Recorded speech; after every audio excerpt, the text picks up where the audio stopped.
All you homeowners have unique needs. Some feel the need to leave up holiday decorations year-round. Others have the need to use their garage as practice space for their new metal band. And because each homeowner has unique needs, Geico helps you get the right coverage for your home and what's in it. That way, you get exactly what's right for you, even if your needs are unique. Get more with Geico. All you homeowners have unique needs. Some feel the need to paint their door a vibrant shade of blue. Others have the need to decorate their bathroom with fish, anchors, and other nautical items. And because each homeowner has unique needs, Geico helps you get the right coverage for your home and what's in it. That way, you get exactly what's right for you, even if your needs are unique. Get more with Geico.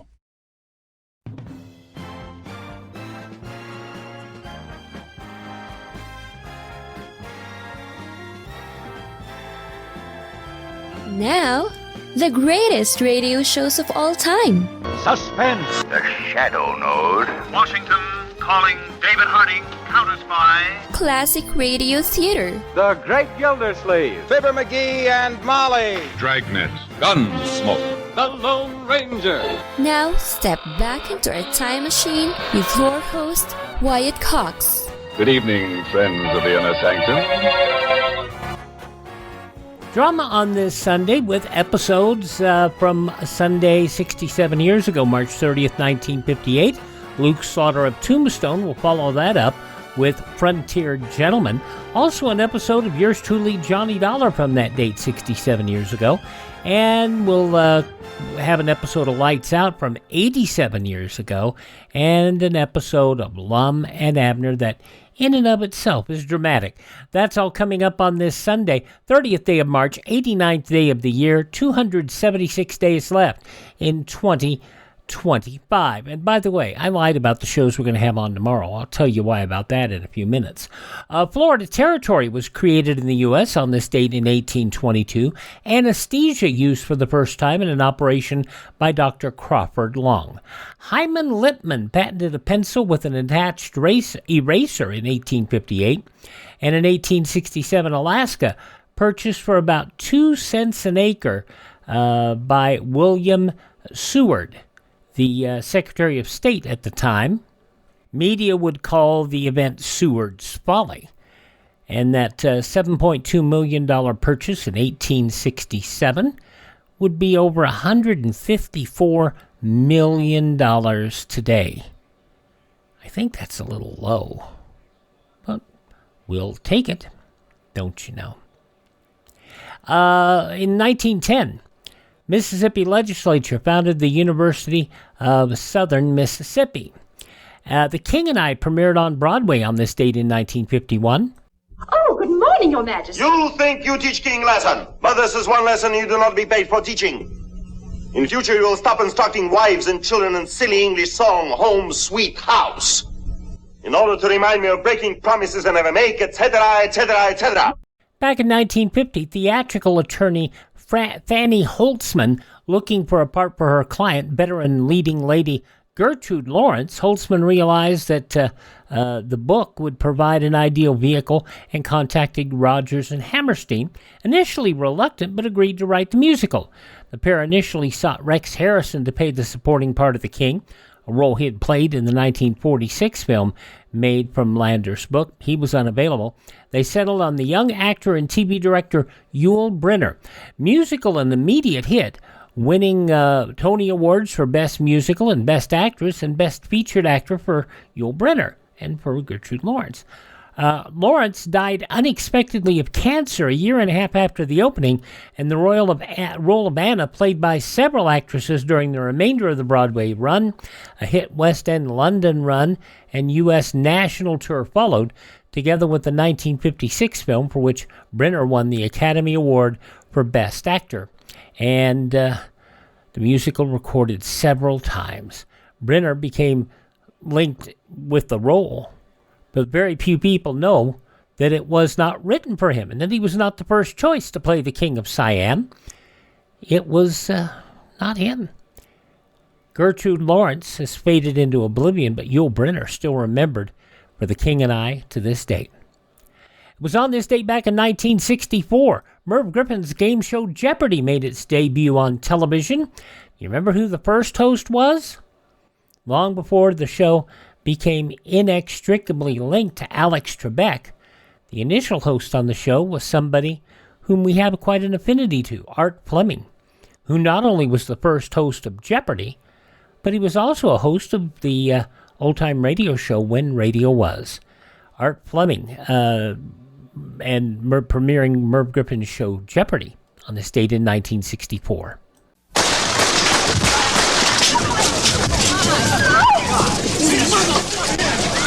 Back up! Get him out! Get him out! Get out, back! He's in the car! Shots rang out as President Reagan was leaving the hotel and about to enter his limousine. At least one person was hit and fell to the sidewalk with blood coming from his body. It was not the president. I don't know whether the president was hit. I do not believe he was. His car left rapidly under police escort. The shots were fired by someone in the crowd of people watching the president depart. Reporter Sam Donaldson on the attempted assassination of President Reagan on this date in 1981 outside a Washington, D.C. hotel by John Hinckley Jr. As they were wheeling him into surgery, he saw Meese and Baker and Deaver there, and he said, who's minding the store? Presidential Press Secretary Lynn Knopfsinger, and he asked who was minding the store. Well, as the events were breaking, Secretary of State Alexander Haig spoke to the media at the White House about just that subject. As of now, I am in control here in the White House, pending return of the Vice President, and in close touch with him. If something came up, I would check with him, of course. Now, considering that Vice President Bush was not immediately available, Haig's statement reflected political reality, if not necessarily legal reality. The next in line after the president and vice president was Speaker of the House Tip O'Neill, who at the time, the Democrat, was the speaker at that time. 1982 Space Shuttle STS-3 mission, the landing of the Columbia at White Sands Missile Range in New Mexico. In 2017, SpaceX conducted the world's first reflight of an orbital-class rocket. And it was 2 years ago today, President Trump became the first former president to be indicted by a grand jury. And one of the annoying things about that case is what they were indicting him for was a law that was never pressed on anybody else, any other businessman. And so you've got to wonder if there was some, it was a political case and not a true criminal case. Passing away on this date in history, radio commentator Gabriel Heater, the wonderful Harold Perry, the great Gildersleeve, and boy, could the man sing. He was wonderful as well. He had a heart attack on this date in 1985. Actor Jimmy Cagney passing on this date. The husband of Lucille Ball, Gary Morton. Journalist Alistair Cook. Singer Timmy Euro. Comedian Mitch Hedberg. Musician Bill Withers. And Watergate figure, also a talk show host, G. Gordon Liddy. All passing away on this date in history. Birthdays on this date. Painter Vincent van Gogh. Band leader Ted Heath. Singer Frankie Lane. Mule Train. The host of the Hollywood Squares, Peter Marshall, who passed away last year at the age of 98. I have to tell you that the game show community and people who were on Hollywood Squares and had things to do with the Hollywood Squares over the time put on a wonderful tribute to him. They brought out the old big Hollywood Square set that was in storage somewhere, and they had it set up just as it was in the day. It was really sweet. Peter Marshall, born on this date in history, the man who sang about Tie Me Kangaroo Down Sport. Rolf Harris, born on this date. And just when you needed him most, Randy Van Warmer, born on this date. He passed away back in 2004. Hi, this is Jeff Foxworthy. It is now time for the birthday announcements. The following people are now officially older than dirt. The delightfully humorous John Aston, 95 years old today. Gomez in the original Addams Family show. I believe, and somebody can correct me on this if I'm wrong, I believe he played the Harry Stone's father in the original Night Court series as well. From Heaven Can Wait, Warren Beatty, 88 years old today. You trying to tell me I'm not supposed to be here? But you are here. Well, you guys made a mistake.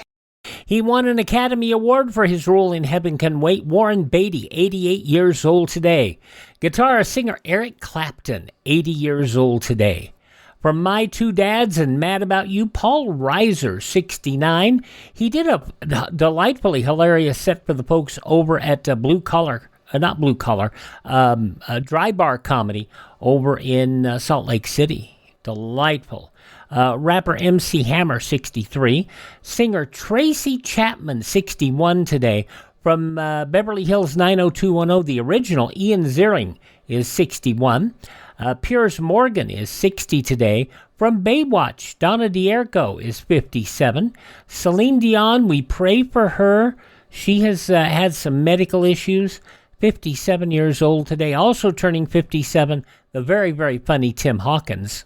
So a while back, I put out a Facebook post asking people for ideas of Christian cuss words. I got over 10,000 responses from you freaks.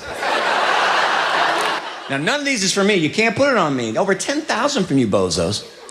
It took me 2 weeks to go through them, and I whittled it down to about 100 or so Christian alternative cuss words that you could use. I haven't memorized it yet, but I'd like to recite it for you right now. So Christians, just take these and cuss up a storm.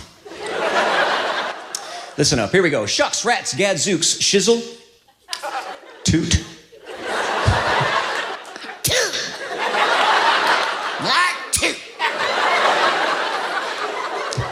Crapola. Which I guess is Spanish for crap. I don't know. Crapola. You almost stepped in crapola.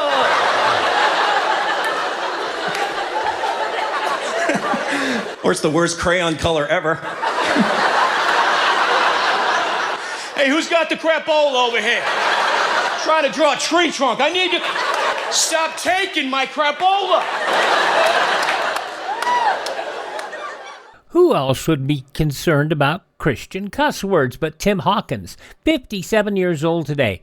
A couple of more singers, actually 3 more singers here celebrating birthdays today. Singer Norah Jones, 46. Singer Anna Nalick is 41. And country's Thomas Rhett is 35. Those just a few of the people celebrating the 30th day of March as their birthday. And if this happens to be your birthday... Hi, we're the 4 freshmen, and we just want to say... Happy birthday to you. Okay, don't ask me why, but for some reason I forgot there were 31 days in this month. I did. Don't ask me how, but I forgot there were 31 days in this month. So, I've been thinking we go from the 30th to the 1st. So I had to go back yesterday and put together shows for tomorrow, which I had totally forgotten tomorrow would be the 31st. So tomorrow's show will be funny, as it was going to be anyway for the 1st. We're going to have a edition of the Charlie McCarthy Show from 1946, Fred Allen from 1946, You Bet Your Life from 1958. Let's see, we're going to have an episode of the CBS Radio Workshop, A Dog's Life from 1957, and an episode of Lum and Abner.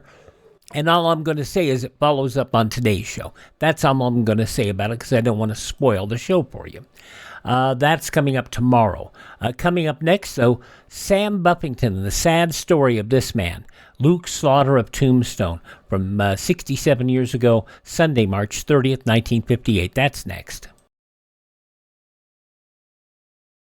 All you homeowners have unique needs. Some feel the need to paint their door a vibrant shade of blue. Others have the need to decorate their bathroom with fish, anchors, and other nautical items. And because each homeowner has unique needs, Geico helps you get the right coverage for your home and what's in it. That way, you get exactly what's right for you, even if your needs are unique. Get more with Geico. All you homeowners have unique needs. Some feel the need to leave up holiday decorations year-round. Others have the need to use their garage as practice space for their new metal band. And because each homeowner has unique needs, Geico helps you get the right coverage for your home and what's in it. That way, you get exactly what's right for you, even if your needs are unique. Get more with Geico. Should public utilities fail in time of disaster, refrigerated foods must be either cooked or eaten before they spoil. If this can't be done, throw it away. Okay, I know you like it when I do the news segments when we have a number of shows on a certain date. The problem that we face today, and we face a lot of days, is some days we don't have newspapers of that date. I have several different newspapers that we go to. And if I don't have those newspapers to base it off of, I can't really go into the news of the day. And we do not have a newspaper for March 30th, 1958. So we're going to pass on that, and we're going to start off with a couple of Westerns from this date, 67 years ago. First, from March 30th, 1958, Luke Slaughter of Tombstone. And we've told you the story. I'll go into it again here in a moment or so, talking about Sam and the tragic end to his life.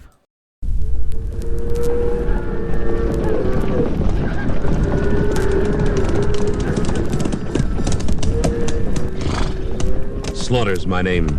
Luke Slaughter. Cattle's my business. It's a tough business. It's big business. I've got a big stake in it. And there's no man west of the Rio Grande big enough to take it from me.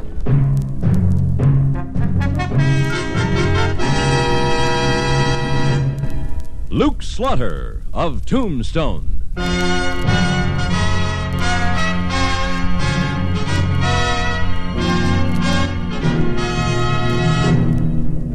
Luke Slaughter of Tombstone, Civil War cavalryman turned Arizona cattleman.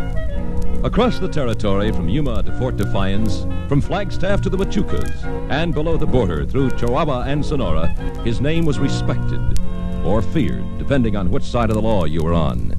Man of vision, man of legend, Luke Slaughter of Tombstone.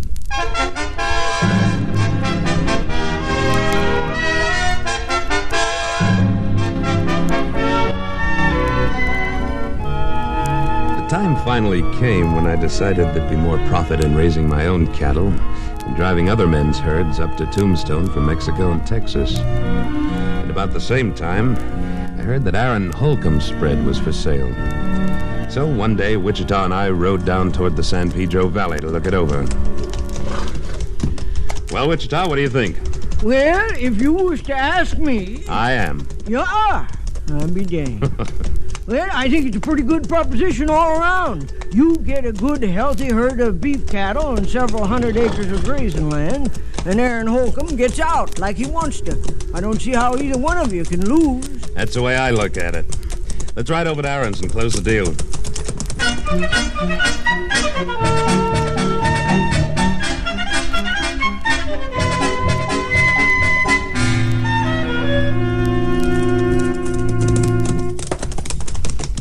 Howdy, Aaron. Howdy, Luke. Wichita. Howdy, Aaron. Well, Aaron, I'm ready to talk business. Good. Come on into the house, and I'll see if I can get Sarah to rustle up some coffee. It's a mighty nice herd you got there, Aaron. How many head you figure you're running? Well, not counting calves, somewhere between 450 to 475. Let's count the calves and make it 500. That's mighty generous of you, Luke. Got company, Sarah? Well, Mr. Slaughter in Wichita, how are you? Hello, Mrs. Holcomb. Howdy, Mom. Suppose you could find some hot coffee for these gents? I wouldn't be the least bit surprised. Sit down, Luke. Over there, Wichita. Thank you. Sarah, Mr. Slaughter is interested in buying. Well, I must say that's a relief. I said to Aaron, Mr. Slaughter, I said, if Mr. Slaughter won't take the place off your hands, who will? Well, it isn't exactly a matter of taking it off your hands, Mrs. Holcomb. Aaron's built up a valuable spread here. Yes, but who in Tombstone's in a position to buy it but you? And I declare I'd go out of my mind if we had to wait around here for goodness knows how long, selling it off piece by piece and cow by cow. Well, I don't think that'll be necessary. Aaron, I'm prepared to offer you $5,000 for your outfit. Lock, stock, and barrel. 5,000? Well, now, that's a pretty fancy price, if you ask me. Nobody did, Wichita. Wichita's right, Luke. It is a fancy price, but I'll accept it. Good. I've drawn up a bill of sale and a deed, Aaron. If you'll just sign here. All right, Luke. How about the money? You want me to deposit it to your account in the bank in town? No, Luke, I never did trust banks. They get robbed too often. I prefer cash. I thought you might. So I brought it with me. There you are. 5,000 in $100 bills. Count it. I don't have to, Luke. I know it's all there. Well, that's an awful lot of cash to have laying around, Aaron. Oh, it won't be laying around, Wichita. I got my own private hiding place. Where? Well, I don't aim to disclose it to a swindling old coot like you. But I will say it's under a board in this kitchen, but I ain't specifying which board. You always was a cautious one, Aaron. Reckon that's why you lived so long. No, Wichita. Sarah is why I've lived so long. Oh, well, I reckon she is at that. Say, what are you two talking about? Hey, you see, Aaron, you've been reformed so long that greenhorns like Luke here don't even know what a bad man you once was. What? You mean to tell me, Luke, you never heard of a gunslinger named Big Aaron? No. I guess that was before my time. Yeah, I guess it was. Why, Aaron here was once the fastest gun in the Panhandle. How many men was it you helped along to their reward, Aaron? Some say 12, others 14. I never did rightly know. Wichita, you talk too much. Yeah, that's what Luke says. But be that as it may, truth is, Luke, Aaron probably could have outgunned you in his prime. Well, I don't know. That was a long time ago. Before Sarah came along and showed me the error of my ways. Well, don't get the idea I was exactly a gospel singer, Mr. Slaughter. You don't learn many hymns at the birdcage in Abilene. But I loved him. So I hung up my gun, and for nearly 20 years I ain't used it on anything bigger than a rattlesnake or a coyote. You see, I preferred a live husband to a dead legend. And you live to regret it, hmm? Not a single day of it. Mr. Slaughter, when will you want us to move off the place? There's no hurry, Mrs. Holcomb. You just take your time. Where are you two heading? On west? Oh, mercy, no. We're going back east to Missouri. Well, I never. Folks don't go back east. Not when they got themselves a going outfit like you have, or had. Oh, but I've still got kinfolk back there. Well, kin ain't no reason to leave God's country. And I've got a hankering to see green fields again and to grow something else besides beef cattle. You gonna be a farmer, Aaron? Looks like it. If that's what Sarah wants, then it's what I want. Aaron, ain't you carrying this devotion thing a little too far? All right, come on. Let's head back for Tombstone, Wichita. Yeah, I know. I talk too much. Good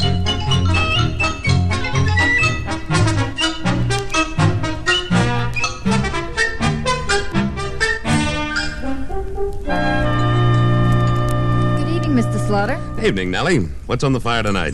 Well, there's fried pork chops and fried steak. I'd recommend the pork chops. We'll see. What's the matter with my cattle?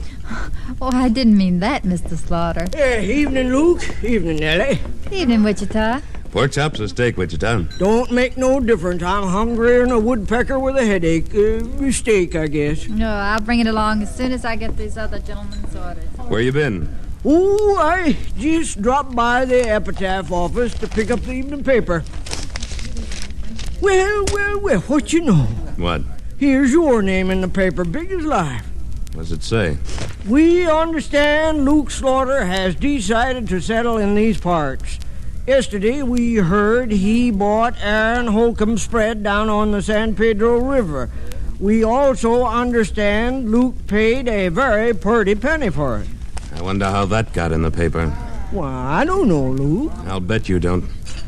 You know, between that nosy nose of yours and that wagon tongue, somebody's going to get into trouble someday, and I hope it'll only be you. Now, Luke, I was only... My business is my business and nobody else's, and I don't like reading about it in the newspaper. Is that clear? Why, sure, Luke, sure. Stop it, please. Please. Stop what? I was just trying to be friendly. If you just give me your order. Say, I got an appears Nellie's having a little trouble. Who are those two, Wichita? You know them? Never laid eyes on them before. Strangers, most likely. Must be. Well, they'd know better. Come on now, don't be like What that. seems to be the difficulty, gentlemen? Huh? Oh, we ain't having any difficulty. We just being friendly with this little filly here. It's all right, Nellie. I'll take care of this. Thank you, Mr. Slaughter. I guess you boys aren't very well acquainted in Tombstone, or you'd know that this is the dining room of the San Jose House, not the bar room of the Occidental. Rough stuff doesn't go here. Who are you? The owner of the hotel? No. Maybe a sky pilot, then. No. Then what right you got butting in? The right any man's got to help a lady when she needs it. Now, you boys better mind your manners or go get your supper someplace else. You know, mister, I just may have to cut you down to size. I wouldn't try it, son, if I was you. Why not, Pop? Guess you don't know who you're talking to. That's right. I don't know and I don't care. Well, you better care. This here is Luke Slaughter. And what's more... Luke Slaughter? Well, you're quite a famous man, Mr. Slaughter. Say, this is the fellow we was reading about in tonight's paper, Thad. Yeah, well, buying up ranches is one thing and pushing people around's another. I'm not pushing anybody around. I'm just telling you to mind your manners. Come on, Wichita. Let's tie on the feed bag.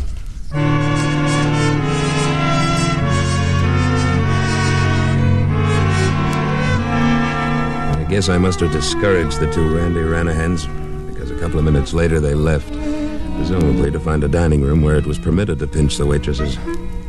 And I forgot all about them, since my business is primarily not the protection of Tombstone's womenfolk, but cattle. I was tending to my business the next afternoon when Wichita busted into my office at the Cattlemen's Association. A terrible thing has happened, an awful thing. What, Wichita? It's Sarah Holcomb. What's the matter with her? Well, Aaron just brought her into the doctor. She's cut up something terrible. Who cut her? Aaron don't know, and she can't talk. She's unconscious. We'd better go over to the docks and see if there's anything we can do.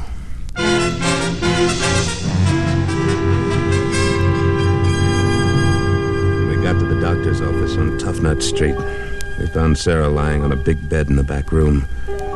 Aaron's huge body seemed shrunken as he knelt by the bed, holding her tiny hand in his. The doctor waved us back into his office and closed the door behind him. How is she, Doc?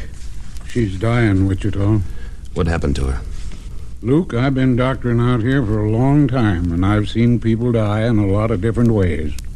I've treated bullet wounds, dug out arrows, sewed up knife gashes. But I've never seen anything as rotten as what somebody did to that poor woman. What did they do to her? Spurs. Big rowel chihuahuas. They must have kicked her for a long time. She's got holes all over her body. You dirty sidewinder. Is she conscious? She won't be for long. Can I talk to her? Well, I guess it don't make any difference now. Go on in. No, sir. How do you feel, Mrs. Holcomb? Oh, not too good, Mr. Slaughter. But I'll be all right in a few days. Doctor said so. Of course you will. Mrs. Holcomb, who did this to you? I don't know. I never saw them before. There were two of them. They rode up to the ranch just before noon. I was down in the wash looking after new drop calf, Luke. I see. Go on, Mrs. Holcomb. Oh, they said to give them the money you paid us for the ranch. I told them I didn't know what they was talking about. And then one of them knocked me down, and the other began kicking with his spurs. Sure. Sure. Can you tell me what they looked like, Mrs. Holcomb? Anything about them? Well, there was two of them. I think I heard one of them call the other Thad. Thad? Yeah. He was the little one. He's evil. He's cruel and mean and evil. It was him that did this to me. Oh. Sure. All right, Sure. Mrs. Holcomb. You just lie back and rest now. She tell you anything, Luke? Warren, she knew she did, Wichita. One of them's named Thad. Does that mean anything to you? No, can't say that it does.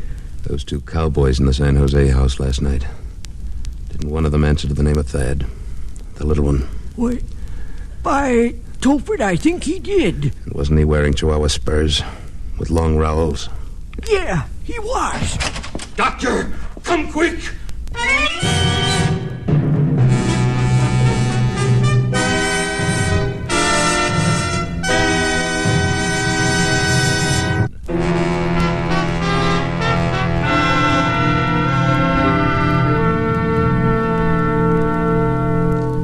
The huge figure of Aaron Holcomb filled the doorway, behind which lay his dead wife. His broad features sagged with shock and grief, then tightened in determination. He pulled out his gun, a gun which had not been drawn against a man in nearly 20 years. Slowly he spun the chamber, making sure that it was fully loaded. What are you aiming to do, Aaron? What do you think I aim to do? This is a job for the law, Aaron. The sheriff will have those men by nightfall. They'll both be dead by nightfall. If you kill them, you'll hang. Let the law handle this and they'll hang. Maybe. Or maybe they'll go to Yuma for life. I can't take that chance. They'll get a fair trial. Did they give Sarah a fair trial? Bushwhacking a defenseless woman? They got no more guts than their father had. Their father? Yeah. You heard Sarah say one of them's named Thad. Yeah. I know who they are now. Thad Jenks boys. Who's Thad Jenks? Last man I outdrew back in Abilene nearly 20 years ago. A yellow coward who went for his gun when my back was turned. But he never got it out of the holster. Yeah, that's right, Luke. I was there. Quiet, Wichita. You see, Luke, they weren't after the money. At least that isn't the reason they came up here to Tombstone. They came a-feuding. Well, they got a feud now, all right, a blood feud. But, Aaron, you can't take the law into your own hands. I aim to. Then I gotta remind you, Aaron. I'm a deputy sheriff, and it's my duty to stop you. I wouldn't try it, Luke. Aaron, listen to me. What would Sarah think if you put your gun back on? Sarah can't think no more, Luke. Now, if you gents don't mind, I'd like to be alone with her for a little while. Wichita. Yeah, Luke? Go over to the sheriff's office. Tell him he's going to have a shooting on his hands if he doesn't lock those two up before Aaron finds them. How you know they're still in town? I don't. But I'm sure going to find out if I have to search every saloon on Allen Street. Let's go.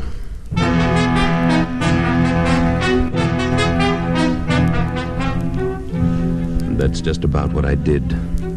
They weren't in Hereford's or Bob Hatch's. They weren't in the Oriental or the Occidental. I just about decided they'd been smart enough to skip town when I found them in the Alhambra. Hey, bartender.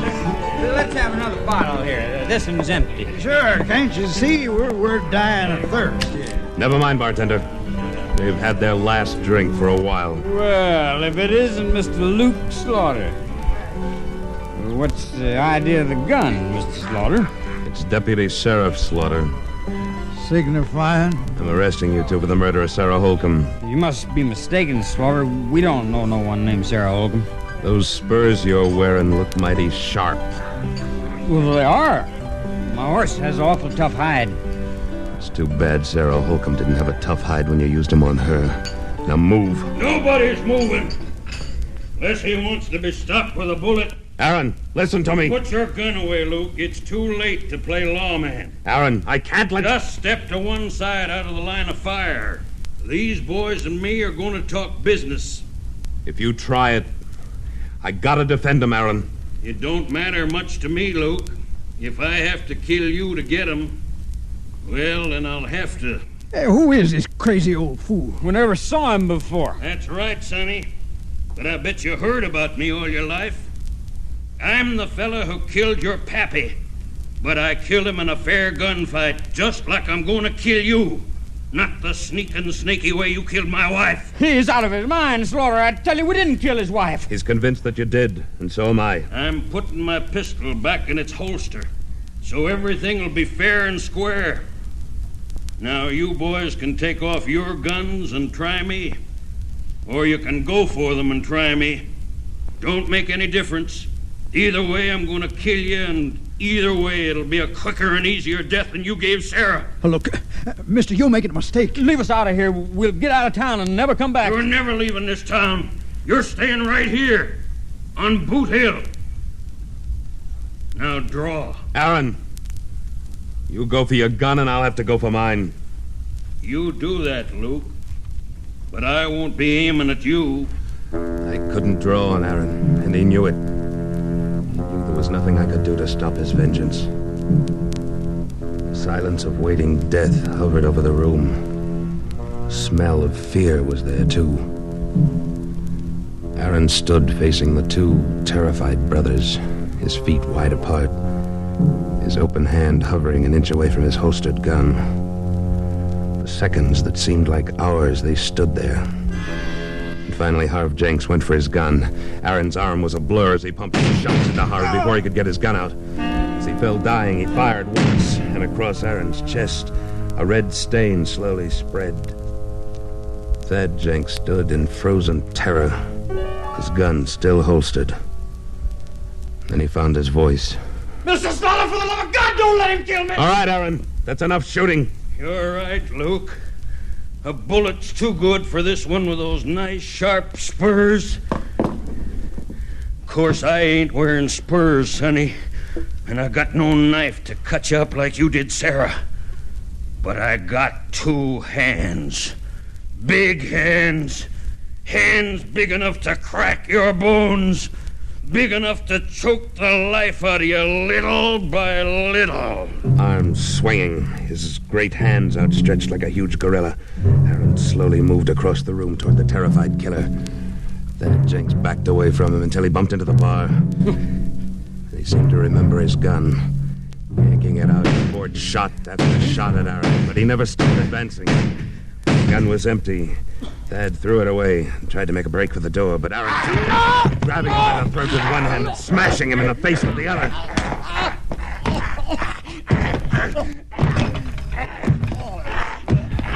That's enough, Aaron. Let him go. Let him go, Aaron. He's dead. Dead? You sure? Yes, Aaron. You've had your revenge. I'm sorry, Luke. I had to do it. I know. I'll go get the doc, Aaron. No, Luke. There's nothing the doc can do for a man that's stopped 6 slugs.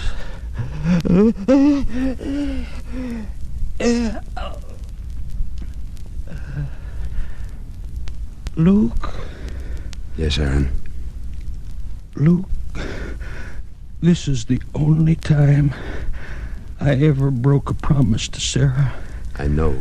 But there's one last promise I don't want to break. If you'll help me. Sure I will, Aaron.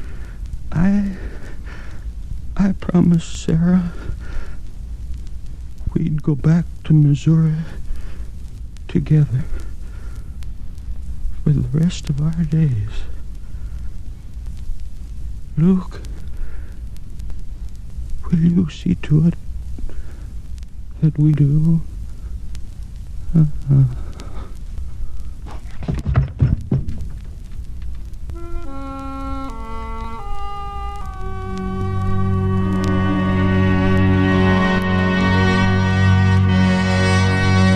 Slaughter of Tombstone, starring Sam Buffington, was written by Thomas Houghton and adapted for radio and directed by William N. Robeson. Editorial supervision by Tom Handley. Supporting Mr. Buffington were Irene Tedrow, Dee Tatum, Sam Edwards, Chet Stratton, Dick LeGrand, Junius Matthews, and Lou Merrill. With music composed by Wilbur Hatch and conducted by Amerigo Marino. Next week at this time, we return with... Slaughter's the name. Luke Slaughter. When we meet up again, you can call me that. Luke Slaughter. Luke Slaughter of Tombstone has come to you through the worldwide facilities of the United States Armed Forces Radio and Television Service.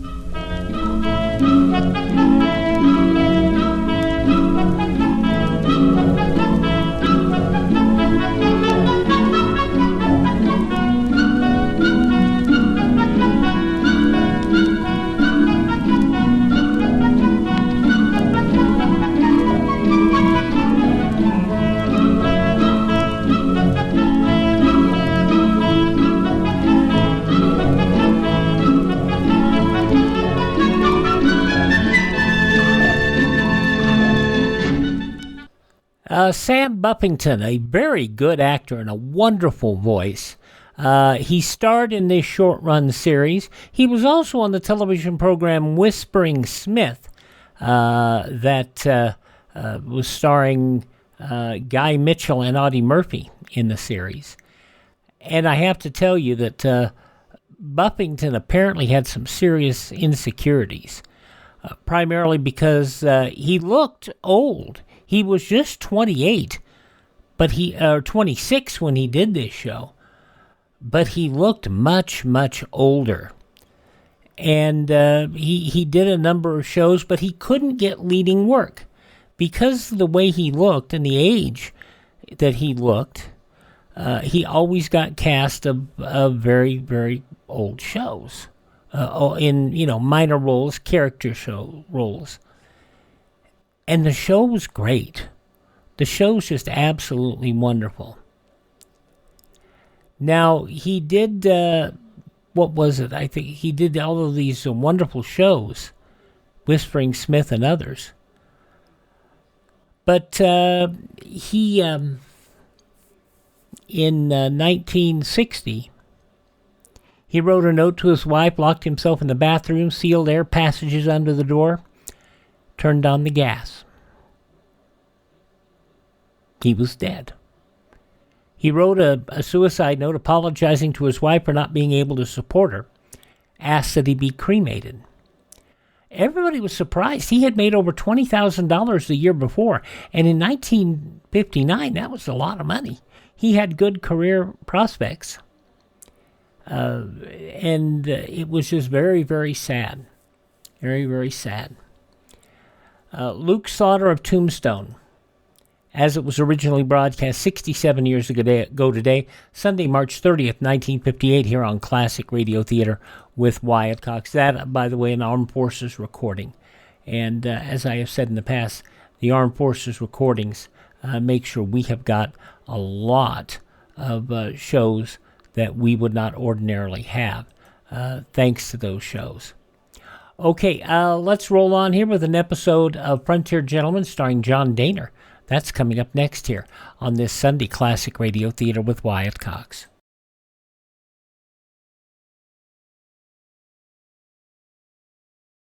Civil defense is common sense. This is Fred McMurray. Home shelters can be built for as little as $100.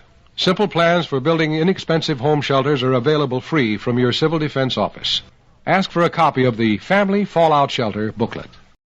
And by the way, you can find links to some of the Fallout Shelter information in the show notes, or you can also find the links at classicradio.stream. It's all free. Look this stuff up, and if you're looking on building something, it might give you some ideas on things you can do to make your house more secure. Now, John Dehner, starring as Frontier Gentleman, J.B. Kendall. This goes back 67 years, March 30th, 1958, the story of Gentle Virtue. At Deer Lodge in Montana Territory, I met a very unusual young lady. Her Chinese name was Chen Shuk Yi, which in English means gentle virtue. This is her story.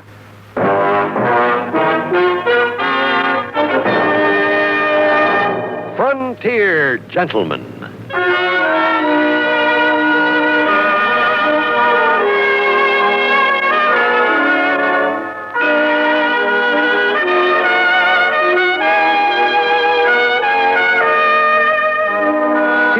An Englishman's account of life and death in the West. As a reporter for the London Times, he writes his colorful and unusual stories. But as a man with a gun, he lives and becomes a part of the violent years in the new territories.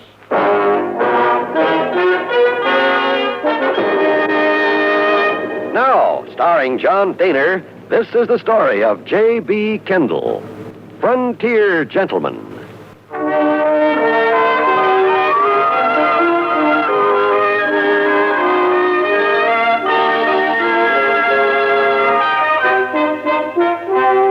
In Montana Territory, there is a mining town which has been known variously as Cottonwood, Spanish Forks, and La Barge. Now it is simply called Deer Lodge. I had stopped there on my way back to Fort Benton, and it was in Deer Lodge that I was for the first time introduced to the card game of poker. It all began innocently enough after I struck up a friendship with Billy Moore, a prospector whose claim lay a few miles from town. You might call me kind of a cross between a river sniper and a desert rat. River sniper's what I am here, gold panning like this. Of course, my diggings is back there on the hill, but I ain't hit nothing much yet. Stream's not bad, though. Keeps me going. It's a lonely job, I imagine. Sometimes. You ever think of settling down? Getting married? Sure. Sure, when I strike it big, I may do that. Meantime, there's Deer Lodge close by. Don't get time to be lonesome there. I haven't noticed you're much of a drinking man. Oh, I ain't. But there's always a card game. Faro, three-card Monte, poker. Poker's my game. Nothing I like more than a night or two of poker. Do you win? Not much. Stay about even, mostly. How about you? Never played the game in my life. You never played poker? No. Well, boy, we sure got to do something about that. You think it's absolutely necessary? Well, Mr. Kendall, how are you going to write about how people live in these parts if you ain't never played poker? Oh, well, I never quite thought of it in that way. Well, it's a fact. I'll tell you what. This afternoon, I'll show you how to play. There's nothing to it. And then tonight, we'll go into town. There's always a real friendly game at Dead Broke Bar.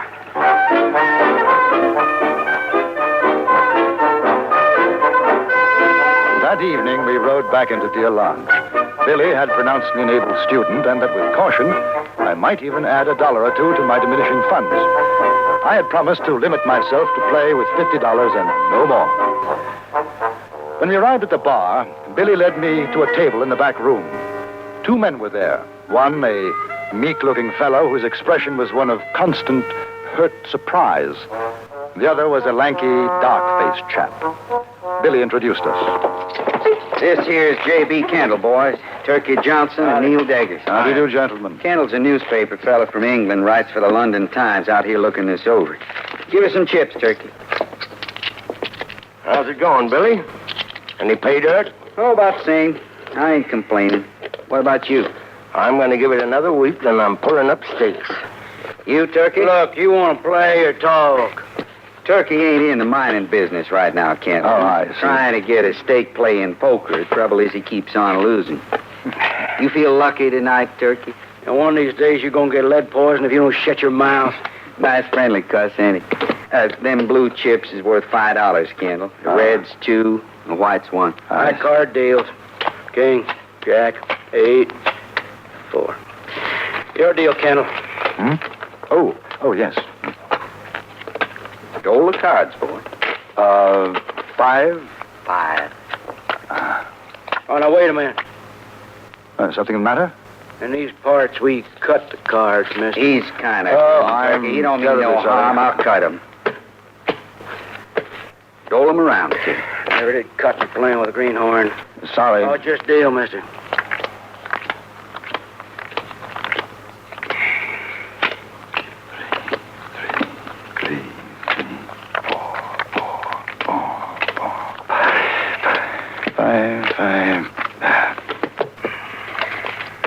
Open. $1.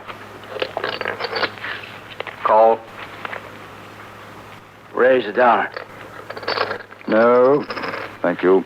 Not for me, neither. I got a feeling you're telling a windy, Turkey. I'll see you. Give me 3 cards, Kendall. I'll take 2. Billy won the first hand and the second. I played very carefully, and at the end of an hour was about $5 to the good. I could see that Turkey Johnson resented both me and my playing, even more so because he was losing. His temper slowly deteriorated with the quality of his cards. Then the door opened, and a small, pigtailed Chinese gentleman walked in. He had an ageless face, impassive. Hey, you! Oh, it looks shit. I didn't think you'd be coming tonight. Light and rest your saddle. This is J.B. Kendall. He's from England. Mr. Kendall, I am honored. Is it Mr. Yu? Yes. How do you do, sir? Good evening, Mr. Daggers, Mr. Johnson. Come on. Come on, Moore, it's your deal. I know it. Well, deal. Chips, please, Mr. Johnson. $50. You keeps a string of burros, sells them or rents them. Orneriest critters you ever see. Oh, very intelligent. Very noble animals. Oh, is that pretty girl of yours, you? Ain't seen her around. He keeps her hid from the likes of us, huh? You ought to see her, Kendall. Real nice little filly. Is your daughter, Mr. Yu? Oh, no, daughter, no. She's girl from Hong Kong. She helps me with business. Talk. It's your play, Kendall. I'll open for $1. Mr. Yu proved to be an astute but unlucky player, and Johnson began to win. For the next 2 hours, the game seesawed back and forth, and after that it became obvious that unless there was a startling change, the big winner would be Johnson. The loser, Mr. Yu. Billy, Neil Deckers, and myself were about even. Then an extraordinary thing happened. I found myself at the end of a draw, sitting with 3 aces and 2 queens. The betting was up to Neil Deckers. At that time, there was $50 on the table. 2. No, I'm folding. 2, and I raise 3. Yeah. Hey, this is a big one, huh? All right, boys. I'm calling and raising 5 of my own. You take it easy, Kendall. Shut your mouth, Moore. Ain't no side playing this game. Now, don't get riled, I ain't Turkey. riled. Just keep your mouth shut. I'm sorry, gentlemen. Just give me a moment. Very well. I'll call. $10. Kendall, you know it's going to be a pleasure to make you holler calf rope. Ain't going to be no beginner's luck in this game. Your play, Mr. Yu.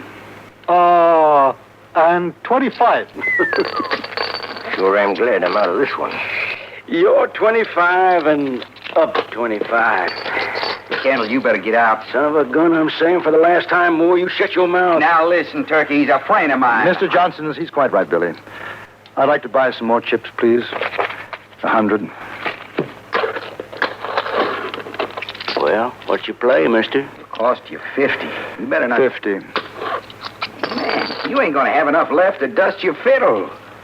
50 and raise 50. What? There's near 300 in there. Yeah, so there is. I got the deadwood on you boys, but you keep her getting fat, I ain't grumbling.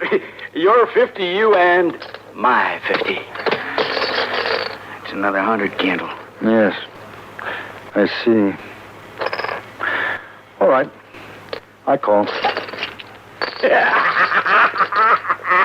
Mr. Turkey, there is $500. I am now without money. Still, I wish to call you back. Oh, that's too bad. Maybe you can get a loan, huh? I no take a loan. Well, what do you say, you? You in or out? Oh, how about them burrs? You want to stake them, huh? No, not burros. But, maybe chain shoki? Ain't that something? You kidding? The girl should be worth another 100. I seen her, Turkey. She's a looker. If you lose, can you guarantee I'll get her? I guarantee. Well, how can you do that, Mr. Yu? She belongs me. I paid her half a cent from China. You wait, please. I put cards down. Nobody touch.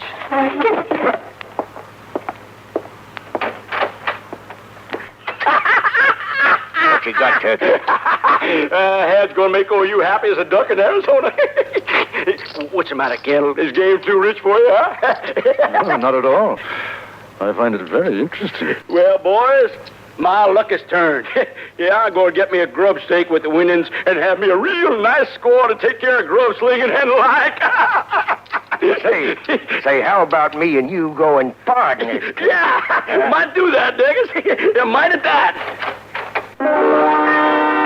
At that moment, the door opened, and Mr. Yu came in, followed by the girl, Chen Shuk Yi. She must have been in her early 20s. She was quite beautiful. She didn't look at any of us, but moved behind Mr. Yu's chair, staring black-eyed, expressionless. You tell her what happens if you lose? She has been told. You betting her? Yes, I call you bet with Shuk Yi. All right. What do you got? Flush. Hot. I had you figured. Too bad. Yeah, kings and tenors full. Just a moment, Mr. Johnson. Aces and ladies full. Son of a gun. You have won, Mr. Kendall. The money and the girl are yours. Most honored to meet you, Mr. Kendall. Shookie's belongings are at my house. Do you wish her to bring them now? Well, I understand. It is a matter of delicacy. You live at the hotel, Mr. Kendall? No, I'm staying with Billy Moore. Her belongings will be brought tomorrow. Most happy gentlemen. Good night.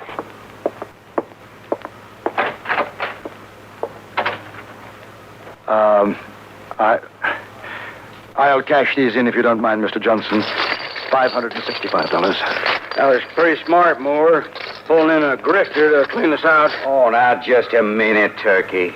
Are you suggesting by any chance that I'm a cheat, Mr. Johnson? Well, I'm saying there was more than luck in your deal.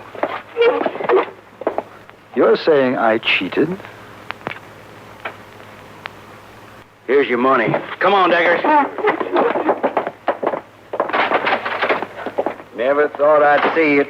Turkey Johnson backing down. You sure got his number, Kendall. Say, what about her? I've been wondering. Shookie? Yes, master? No, not master. I'm Kendall. Kendall. I think you'd better go back to Mr. Yu's house now. Oh, no. Me beloved Kendall now. Mr. Yu, not take Shookie back. I not go back. It ain't gonna do no good, Kendall.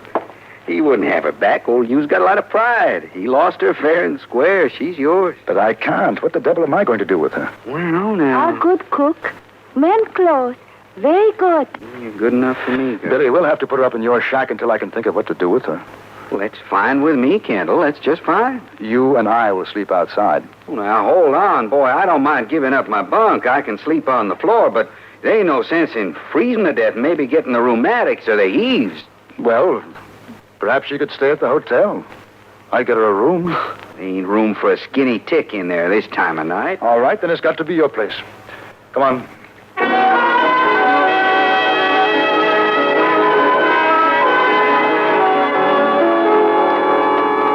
Kind of nice night, ain't it, Kendall? Yes. Stars sure do look pretty. You comfortable, Shookie? Very comfortable. Very nice. Thank you, Kendall. How long have you been over here? 4 years. What made you come? I was slave girl. Mr. Yu sent to buy me. I come. Oh. I like you better. I be good slave to you. No.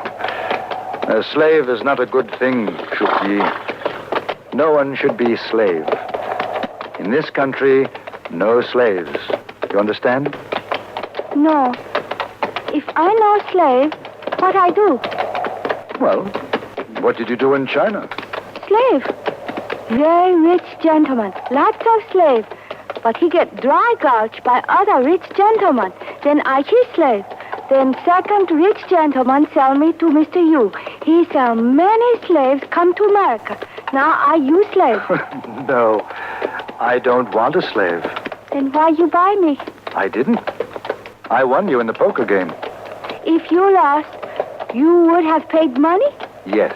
Then you see, it is safe. I am glad I not be won by that no good son of gun, Turkey Johnson. She sure got him pegged. You shouldn't say that, Shookie. Bad words. I hear many people say so. I no like the way he look at me, son of gun. Here, Shookie, I'll help you. I'll get the horses fed and watered. You want to show her where to sleep? All right. This your house? No, it's Billy's. Oh, he very rich man. Mr. You not have wood floor. You'll sleep here on this bunk, Shookie. Where you sleep? Outside with Billy. I sleep on floor. You sleep on bunk. No. I'm going out to help Billy now. You go to bed. If the master wills it. I will it. Good night. Billy. Yeah? She bedded down? On the way. Look, this is nothing to laugh at, Billy. What am I going to do with her? She's your slave. You figure it out. I mean it. I can't go traveling about with her. I wouldn't mind it. Billy, it's serious. You think if I have a talk with Mr. Yule... I told you, it's no good. You boys stand right there. Don't turn around or I'll blow your innards out. Turkey Johnson. Take the guns off of them. Sure, Turkey, sure. All right. Now you got my money, Kendall. You throw it behind you real easy like. All right, pick it up, Daggers. Now you go and fetch your gal out. Sure, Turkey. I'd advise you to keep your hands off her, Johnson. Oh, get going, Daggers. You ain't advising nothing, Kendall. I'm going to get you, Turkey. You'll stretch him for this. Why, you got me scared plumb to death. Hey, Turkey! She's there! What do you mean, she's You must have heard us from going out through the window. Well, find her. What? Dark. All right. Forget the gal. Let's tail out of here. So long, boys. Thanks for the grub steak. I'm going to get the Wait horse. a minute. No, there's no sense without a gun. Should have known. And low down. Shook Ye! No. Shook Ye! It's Kendall. They've gone. Where are you? I come, Master. You got another gun, Billy? Yeah, in the shack. A rifle and a coat. I heard voice of son of gun Turkey Johnson. I go out the window. Yes, very sensible. You stay here with Shook Ye, Billy. I'm going after them. Well, I'll come too. No, you better stay in case they double back. Lock yourselves in. Sure I will, Kendall, sure. Don't you worry about a thing.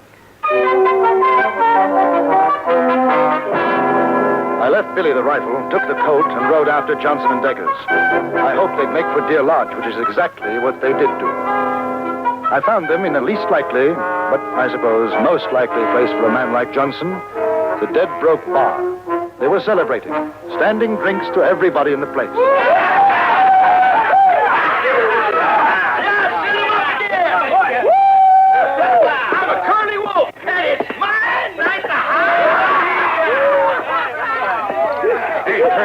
Turkey. Oh, don't bother me, boy.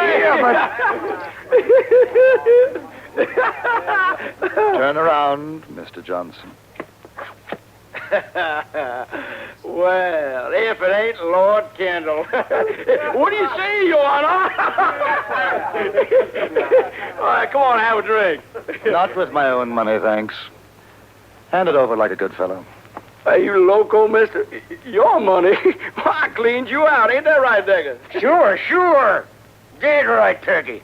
An unfortunate choice of words. I say you're dead wrong. But either way, unless you give it back, you'll most certainly be dead. I'm getting out of here. Yeah, me too.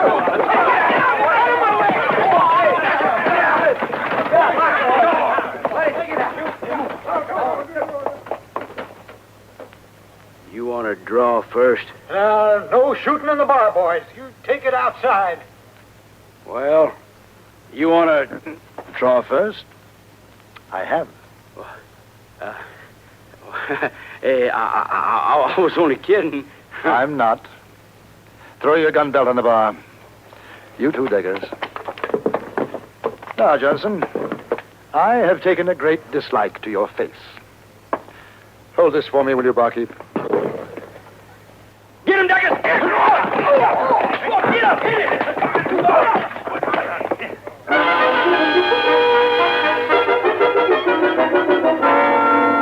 Billy, it's me, Kendall.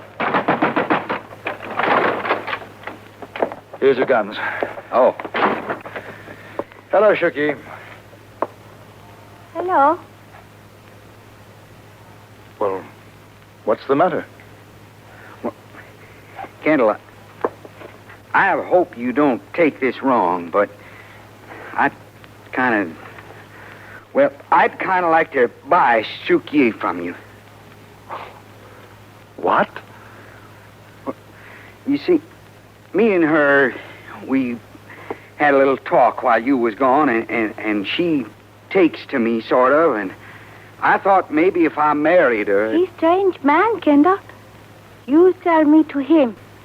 He wants to marry. Well, do you want to marry him? I like.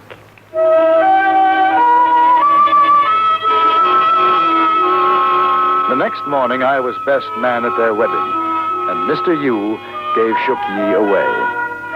After the breakfast, which took place at the Dead Broke Bar, I started off for Fort Benton, where I planned to take the river steamer down the Missouri and write my reports of another part of the West.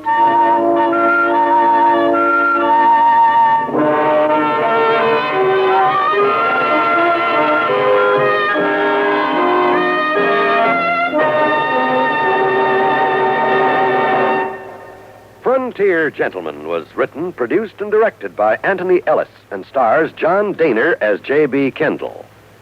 Featured in the cast were Virginia Gregg, Vic Perrin, Jack Crucian, Ben Wright, and Charlie Lung. Music was composed and conducted by Wilbur Hatch.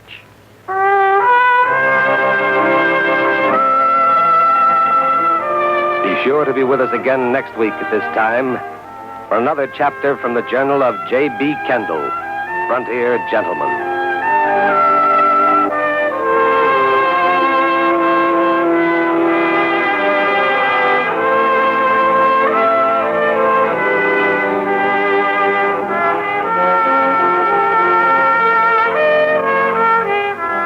Frontier Gentleman has come to you through the worldwide facilities of the United States Armed Forces Radio and Television Service.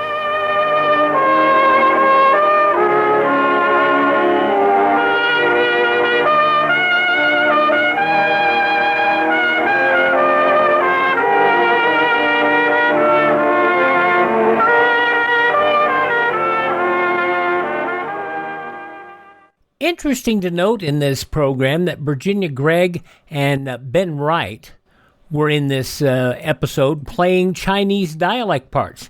Less than a year later, in fact, in the fall season, they would play the same type of roles in Have Gun Will Travel, the radio adaptation, that also starred John Dehner. So they got to spend some time together in Frontier Gentleman before they would get better acquainted in Have Gun Will Travel. Did I tell you that tomorrow we're going to have comedy on the last day of the month? Not today's not the last day of the month. I thought it was. But tomorrow we will have on the real last day of the month Edgar Bergen and Charlie McCarthy. We'll also have an episode of the Fred Allen Show with Monty Woolley. You Bet Your Life starring Groucho Marx.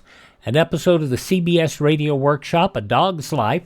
And an episode of Lum and Abner. That'll be coming up on our Monday show. On Tuesday, more comedy with My Favorite Husband, The Aldrich Family, The Mel Blanc Show, Life with Luigi, and Jack Benny.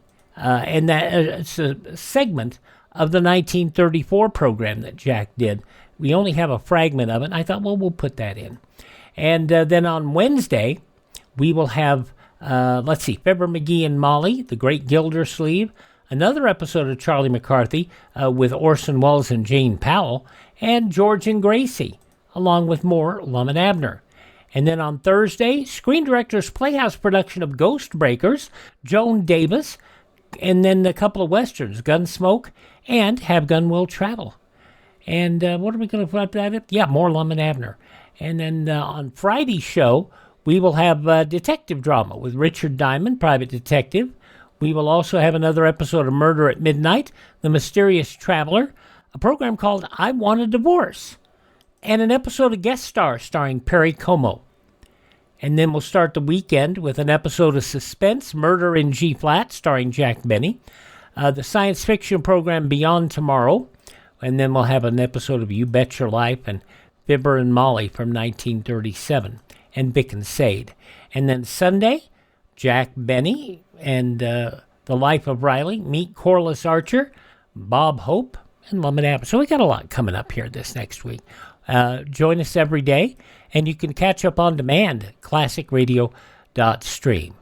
Up next, Bob Bailey, as yours truly, Johnny Dollar.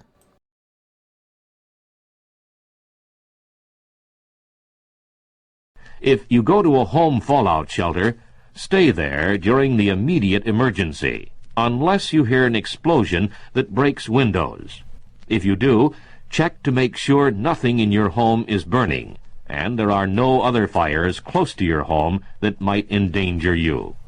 We wrap up our third of three in a row here from Sunday, March 30th, 1958, with an episode of Yours Truly, Johnny Dollar, starring Bob Bailey and The Killer's Last Matter.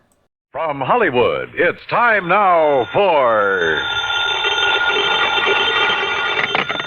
Johnny Dollar.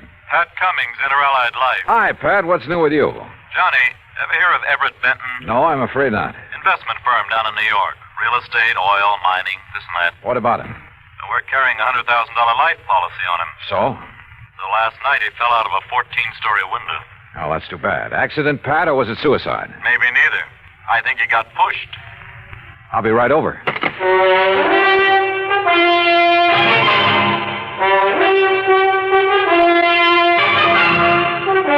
Bob Bailey in the exciting adventures of the man with the action-packed expense account. America's fabulous freelance insurance investigator. Yours truly, Johnny Dollar.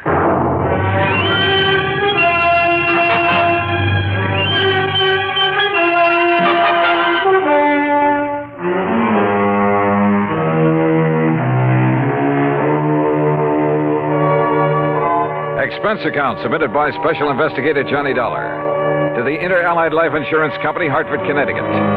Following is an account of expenses incurred during my investigation of the Killer's List matter.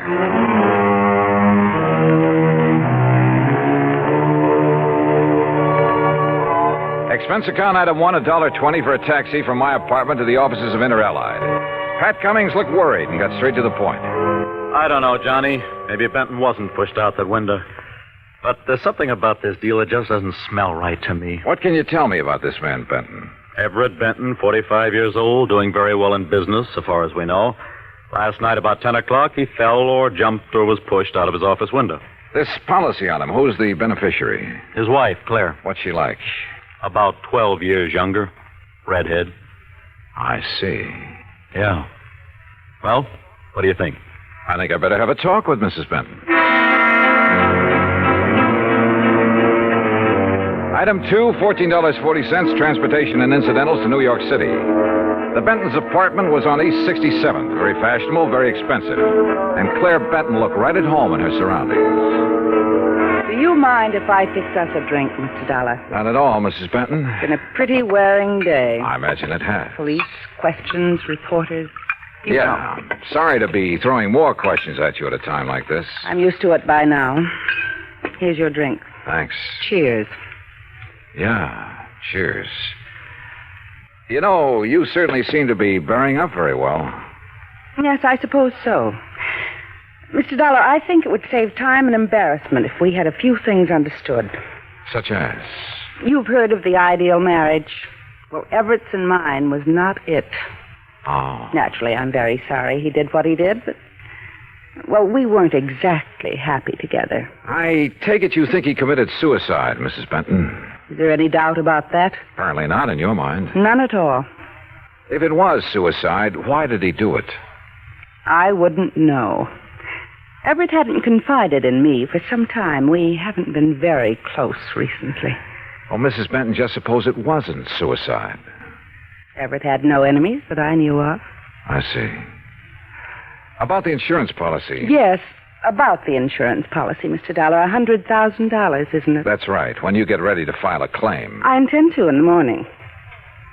I see. Oh, and one other thing. It just so happens that I have an alibi for last evening. Oh? And it's the nicest kind of alibi there is, Mr. Dollar. What do you mean? It's airtight. And that was Claire Benton, very calm and collected, and incidentally anxious to collect. I thought her over all the way to the office of Detective Lieutenant Tovich of Homicide. That's item 3, $1.60 cab fare. Yeah, I talked to her, Johnny. She's a hard one to figure out. What do you think, Tovich? Did he jump or get pushed? You got any ideas? How about financial troubles? He was in the investment business. Have you looked into that? According to his lawyer, his affairs are in good shape. Oh, he'd made his share of poor investments over the years. Wildcat oil leases, stuff like that. But in general, he was doing okay. He was worth a lot of dough, Johnny. Okay, let's assume he was pushed out that window. What was he doing in his office at 10 p.m.? I've wondered about that, too. Any indication anybody was with him? No. The night watchman was in another part of the building when Benton came in. Let himself in with his own key. There could have been somebody else with him, all right. But who? Claire Benton says she has an alibi. Yeah. Don't know as I care for it much, but I haven't been able to break it down. Who is her alibi? Larry Santis. Santis. Runs a supper club over in the East 50s. Yeah. The Ace of Clubs, he calls it. Larry Santis. Thanks, Tovich.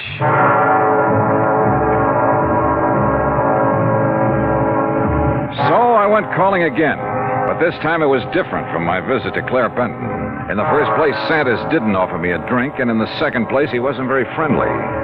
Look, Dal, I already told the cops that Claire was here in the club last evening. All evening?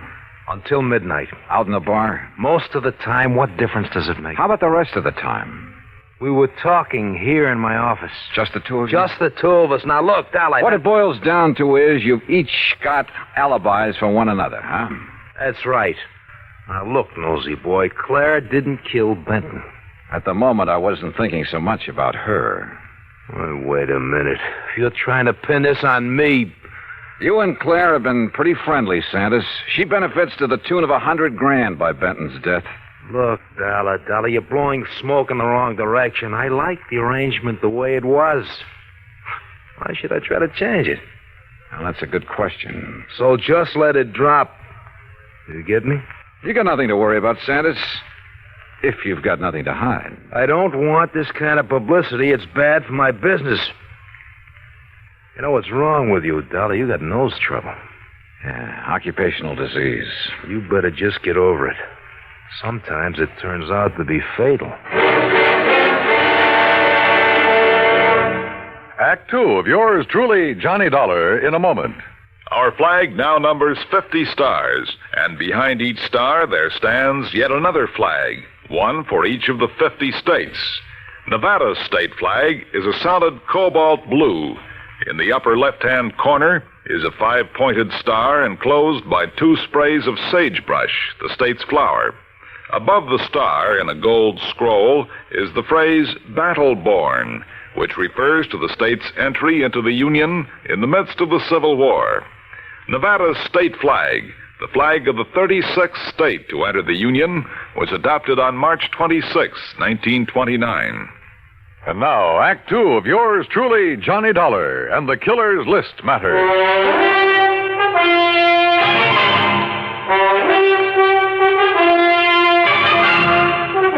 Well, looks like you didn't get any further with Larry Santis than I did, Johnny. Look, Tovich, both Santis and Claire Benton had a motive for killing her husband. Matter of fact, 2 motives. Money and getting Benton out of their way. Johnny, I'm with you. But we're not even sure yet it was murder. We do have something that indicates somebody might have been in Benton's office with him, though. Yeah, what is it? We found a cigarette butt in one of the ashtrays. Different brand than Benton smoked. Could it have been left there during the day? Janitor says he cleans out the ashtrays about 7 in the evening.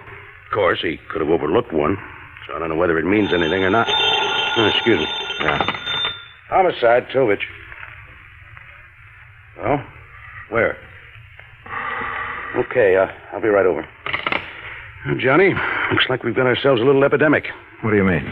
Ever hear of a guy named Arthur Mayfield, promoter? No, what about him? They just found him in an alley, dead. Wait a minute. Don't tell me. Yeah. Fell out of a 10th floor hotel room.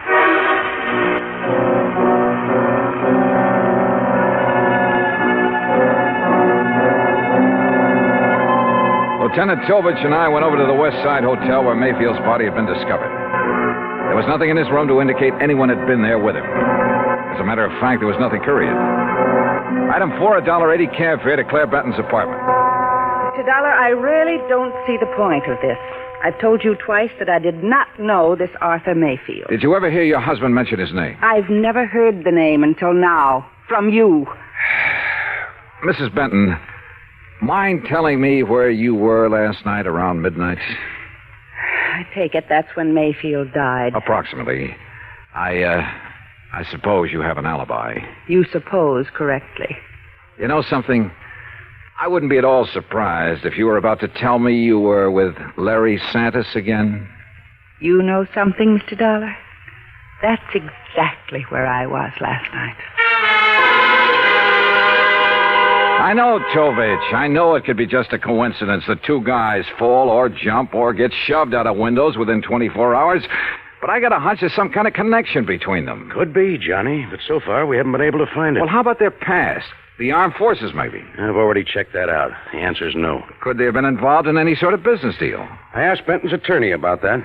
He's checking through all of his papers. He's promised to call me. And you haven't been able to find any organization they both belong to, any situation in which they could have been thrown together? Not so far. Unless they served on a jury together, something like that. Well, don't laugh. That could be it. And they might have convicted somebody who took this way of getting revenge. Yeah, I'll check it out and call you if we find a connection. But don't count on it, Johnny. Don't count on anything.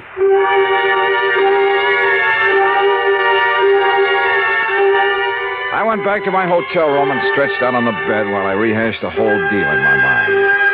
I thought about Claire Benton and Larry Santis. I didn't trust either of them. But as Tovich had pointed out, it was another thing to prove it. Okay, coming. Yeah? Mr. Dollar? That's right. You're investigating the murders of Benton and Mayfield?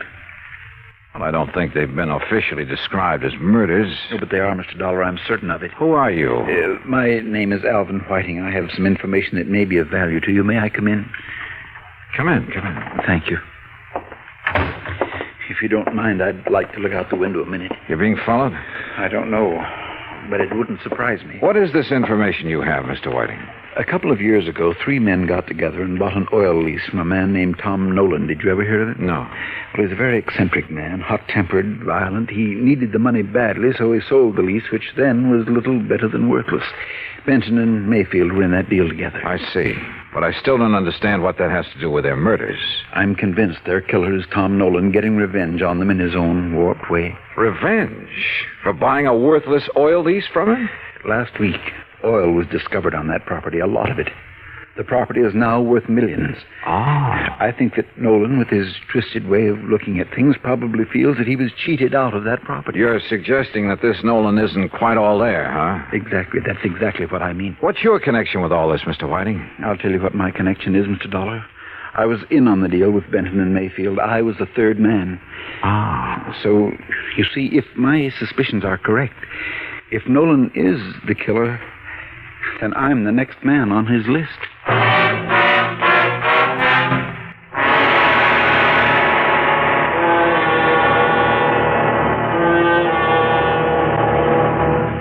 Act 3 of yours truly, Johnny Dollar, in a moment. Many of you know the old saying that goes, for want of a nail, a shoe was lost. For want of a shoe, a horse was lost. For want of a horse, a rider was lost.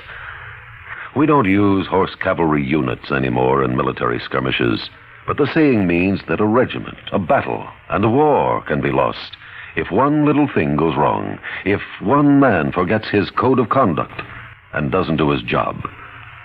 During World War II, Private Frank Sigler knew what could happen if everyone, including himself, didn't do all that was possible.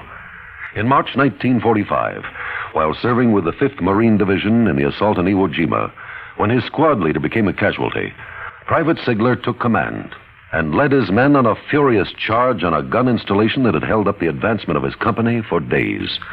He personally annihilated the entire crew. Although severely wounded on his next charge against enemy troops concealed in caves high up on the cliffs, Sigler killed many of them, then crawled back to his squad position and directed intense fire which blasted most of the enemy positions out of action. He disregarded his personal wounds and the heavy barrage of enemy fire bursting around him while he carried 3 wounded squad members to safety and medical treatment behind the lines. Then Sigler returned to continue the fight with renewed determination. Soon, however, by strict orders and against his will, he was forced to leave the battle to receive medical attention for his wounds. Who knows? If Frank Sigler had not been present and had not acted with exemplary conduct according to his code, his company might have been lost. The battle might have been lost. His grateful country awarded Private Frank Sigler the Medal of Honor for valorous action and fortitude at the risk of his own life. And now, Act 3 of yours truly, Johnny Dollar, and the Killer's List matter. I took Alvin Whiting down to Lieutenant Tovich's office, and he told his story again. I could see that Tovich felt the same way I did, that at last we were getting someplace. Matter of fact, Johnny, I was about to call you. Benton's lawyer just turned up the lease agreement linking Benton, Mayfield, and Mr. Whiting here. Question is, where's Tom Nolan? I don't think I'll draw an easy breath until he's been found and arrested. We have a bulletin out on him, Mr. Whiting. One thing we found out, about a year ago, he served time for assault and battery. Oh? Mr. Whiting, I'd suggest you take every precaution until we pick up Nolan. Don't worry, Lieutenant. I propose to remain in my apartment until you apprehend him. I'll post a man in the building to look after you. Thank you, sir. Homicide, Tovich. Oh, what's the address? Right. Thank you. We've located the little hotel where Nolan's been staying. Come on, Johnny.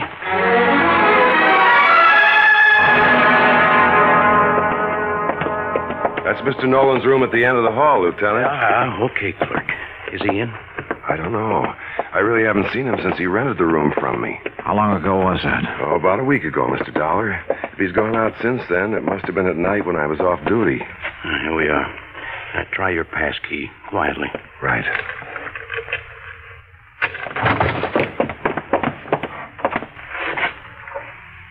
Well, gone.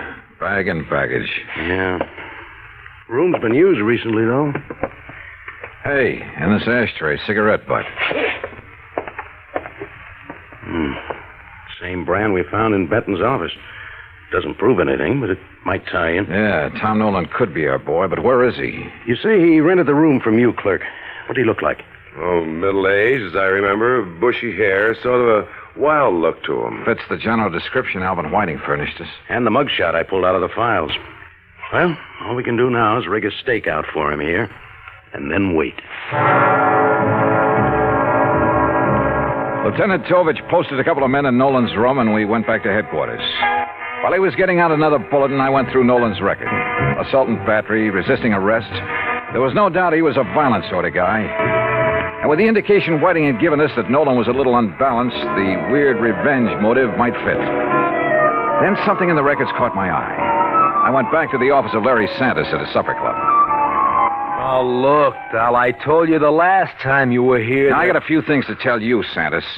The two murder victims, Mayfield and Benton, went in on a business deal with a man named Alvin Whiting. All right, so what? They bought an oil lease from Tom Nolan.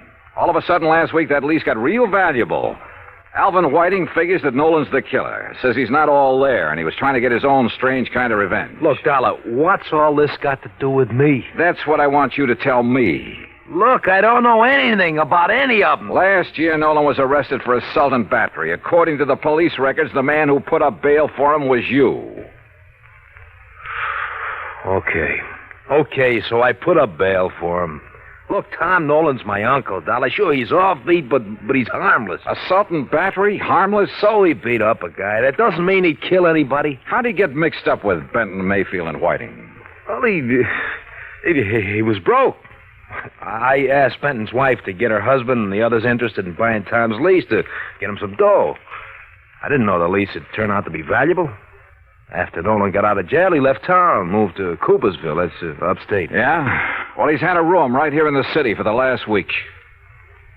I didn't know that. Believe me, I didn't. Look, I haven't heard from him for 6 months. That's the truth. Dollar, I've told you all I know. I still didn't trust Santis, but decided to follow up the lead he'd given me about Coopersville. Maybe Tom Nolan had gone back there. I called Tovich to tell him, and he had a nasty little surprise for me. Alvin Whiting had disappeared from his apartment. I didn't know whether Tom Nolan had gotten to Whiting or not, but I did know I had to find Nolan in a hurry. I hightailed it to Coopersville. It was a small town with half a dozen hotels and rooming houses. I made the rounds, flashing Nolan's picture. Finally, I struck pay dirt. Why, yes, I recognize that picture. That's Tom, all right. But he told me his last name was Niles. You say he roamed here, Mrs. Carr? Yes, kept to himself mostly, but he didn't make no trouble for anybody as far as I could see. Moved in here about, 6 months ago. Around the end of September it was. And then last week he left us. Sure, he probably found out they'd struck oil and moved into the city. You don't understand, Mr. Dollar. When I say he left us, I mean that last week Tom Niles died.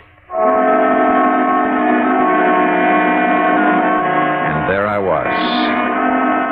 But all of a sudden, the deal started adding up in my mind. It was after dark when I got to the graveyard, and my flashlight picked out the simple headstone. Tom Niles. Yeah, Tom Nolan. Resting in peace, right where he'd been, all through the murders he was supposed to have committed. The shot knocked the flashlight out of my hand. I hit the dirt, but the flash had pegged the gun for me.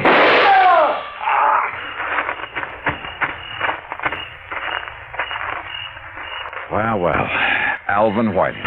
Oh, Dollar, my arm. Oh, don't worry. I'll get you a doctor, Whiting. I want you to be in good shape to stand trial.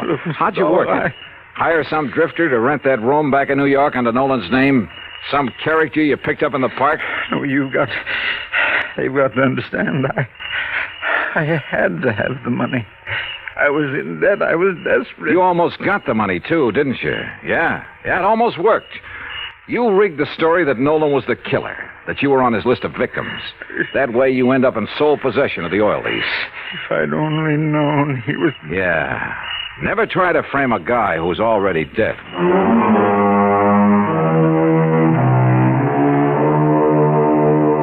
Expense account total $146.50. Remarks? I turned Whiting over to the police and he made a full statement.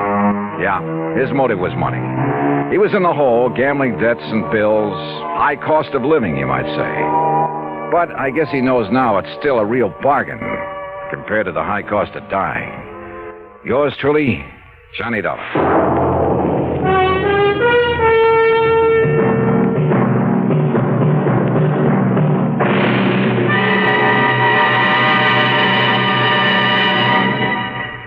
Our star will return in just a moment. Our flag now numbers 50 stars, and behind each star there stands yet another flag representing one of the 50 states. Missouri's state flag is a horizontal tricolor of red, white, and blue. In the center is a circular device bearing the state coat of arms, an eagle symbolizing the superior authority of the nation, a grizzly bear representing Missouri, chosen for his size, strength, and valor, and a crescent moon symbolic of the shield carried by the second son, Missouri being the second state carved out of the Louisiana Territory. A belt encircles the coat of arms with a motto inscribed, "United we stand, divided we fall." Atop the flag is a cluster of stars representing the Union, with a larger star for Missouri as she surmounts her difficulties and assumes her rank among the states. The state motto is also inscribed on the flag, Salus Populi Suprema Lex Esto. The welfare of the people shall be the supreme law. Surrounding the device is a group of 24 stars. Missouri's state flag, the flag of the 24th state to enter the Union, was adopted on March 22nd, 1913. Now, here is our star to tell you about next week's story. Next week, Dame Nature takes a hand and helps me solve a crime. Join us, won't you? Yours truly, Johnny Dollar.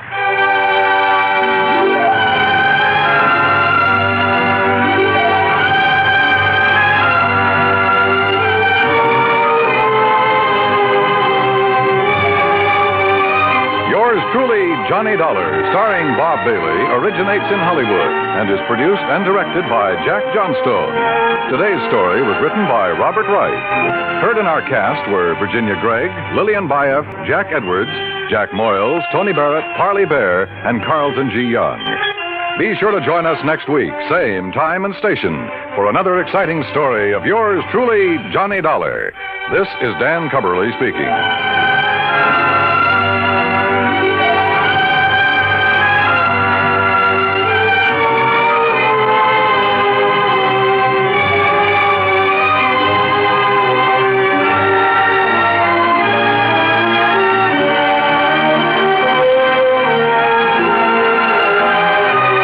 This is the United States Armed Forces Radio and Television Service.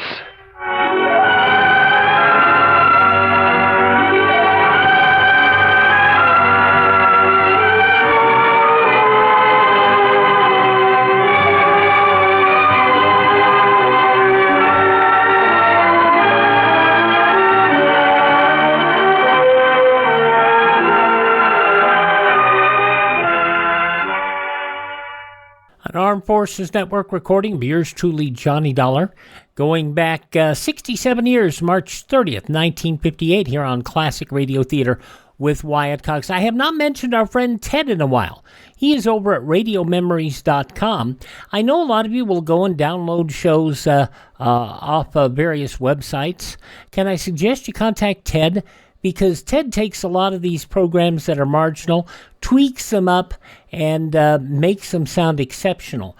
Our Lum and Abner series that we've been running came from Ted at radiomemories.com, and he does a lot of that. If you go to radiomemories.com, you can find shows, and they're available not just digitally, but he has them available on cassette or CD. So if you've got a relative who still listens to cassettes or listens to CDs, talk to Ted. Radiomemories.com. They are very inexpensive. Okay, we move from 1958 back to 1938, 87 years ago, for an episode of Lights Out. That's next.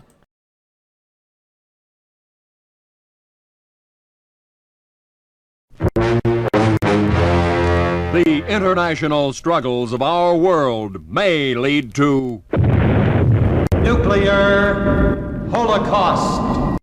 To survive, you must have protection from radioactive fallout. In the past, heavy equipment necessitated a long, costly operation for out-of-home shelter installation. Today, Survival basement-type shelters offer a combination steel and concrete do-it-yourself fallout shelter. Civil Defense approved, Survival offers maximum protection from fallout and falling debris, plus a basic equipment kit for family survival. There's low initial cost and FHA approval. Nothing down and 5 years to pay. For your family's protection, see a Survival shelter today. Read more about the fascinating story of the Survival fallout shelters by following the link in our show notes, or you can find the links also at classicradio.stream. Now an episode of Lights Out from 87 years ago, March 30th, 1938. Val's Triste. Ironized Yeast presents Lights Out. Everybody.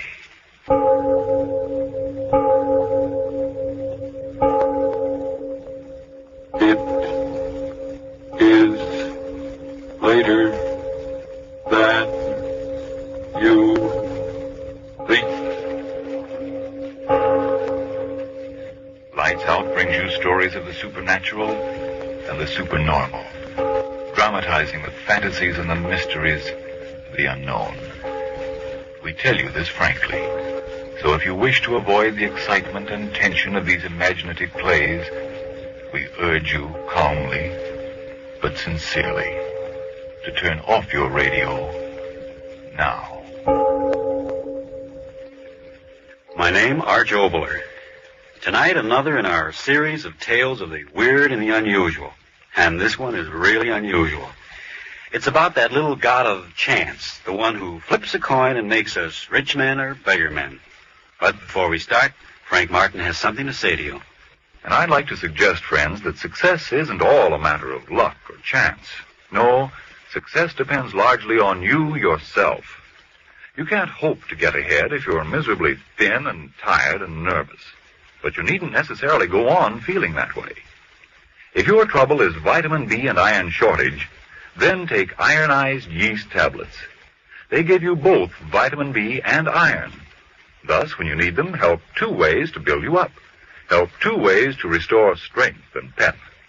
Men and women by the thousands who only needed more vitamin B and iron say, thanks to ironized yeast, they've gained new vigor, new weight, and strength, often in a few weeks.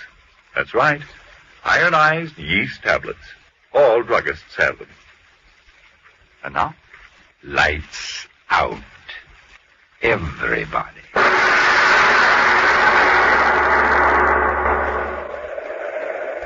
You say the world is planned. I say the world is chance. Sailing, sailing over the bounding main. Cut it out, Laura. Cut it out. You're rocking the boat. Steve, this is really fun. Will you quit doing the Big Apple? This ain't Roxy's. This is a canoe. Smell that air. Isn't it just terrific? Yeah, there's too much of it. Dottie Nelson, don't you talk that way. You know mighty well we came out here to get healthy. All right, so I'll get healthy even if it kills me. Sure was a funny way to pick out a place to go on a vacation, wasn't it? Eeny, meeny, miny, mo. Yeah, and this place was Mo. Oh, well, what if we picked out Alaska or Cicero or someplace like that? At least this way Oh, Dottie, look. Look at what? On the shore over there, all those big flowers. Flowers? Oh, for Pete's sake, the way you were wiggling, I thought it was Indians. Come on, let's go pick them. Okay, by me, as long as you do the paddling. Hey, look out, Girl Scout, you're driving over the curb. Land ho! Oh, hey, you tear the bottom out of this battleship and we'll have to pay for it. Oh, I didn't hurt it. Come on, get out and help me pick these posies. All right. As long as there's no keep off the grass signs. Dottie Nelson, will you get it through that head of yours if this ain't Central Park? This is honest to gosh wilderness. Says you. Make mine vanilla with onions. Aren't they just the loveliest flowers you ever saw? 2 bits were right in the middle of some poison ivy. Hey, look! What? The boat, it's drifting off. Well, catch it, quick! What do you mean, catch it? I can't swim. Dot, do something! Do something! Don't just stand Don't there! you yell at me. You're the one to blame. You should have pulled the boat higher out of the water. Oh, Dot, what'll we do? They'll make us pay for Who it. cares about the boat? I'm worried about us. Us? Yes. How are we going to get back to that camp? Well, we can walk. Oh, you sure must have strained your brain thinking up that one. Oh, you needn't get so fresh about it. You certainly don't think I want to go All right. Let's hang up the boxing gloves and get out of here. Dot. Huh? How dark it's getting. So what? Why is it getting so dark? Listen, lame brain. I may be just a hillbilly from 10th Avenue, but I know clouds when I see 'em. So they're clouds, you know. Clouds, rain, remember? I'm scared. Oh, what have you got to be scared about all of a sudden? Come on. I'll get you back to camp. No. Wait, Dot. Huh? That's not the way. We gotta go the other way. Listen, lame brain, I'll do the path finding. But you're wrong. You're all mixed up. It's the other way. Is that a path or isn't it? But there's a path going the other way. Yeah. Well, yeah, that's right. Well, what'll we do? You go one way and I'll go the other. Oh, no, we won't. I'm scared. We'll stick together. Okay, we'll flip for it as usual. I had a nickel. Oh, yeah, here it is. Heads, we take the right-hand path. Tails, we take the left-hand path. All right. Okay, call it. Heads. Heads it is. Okay, Girl Scout, lead the way. No, you go first. Okay, but if this path leads up to the middle of nowhere, so help me, I'm going to pull you apart like a herring. So dark. Keep moving. Wait, Dot. Well, what's the matter now? Some more posy? Listen. You hear it? So help me, a fiddle. I told you we were heading the right way. Turn over that I told you so record and keep moving. I'm hungry. Keep moving. All right. Keep moving. Okay. Keep moving.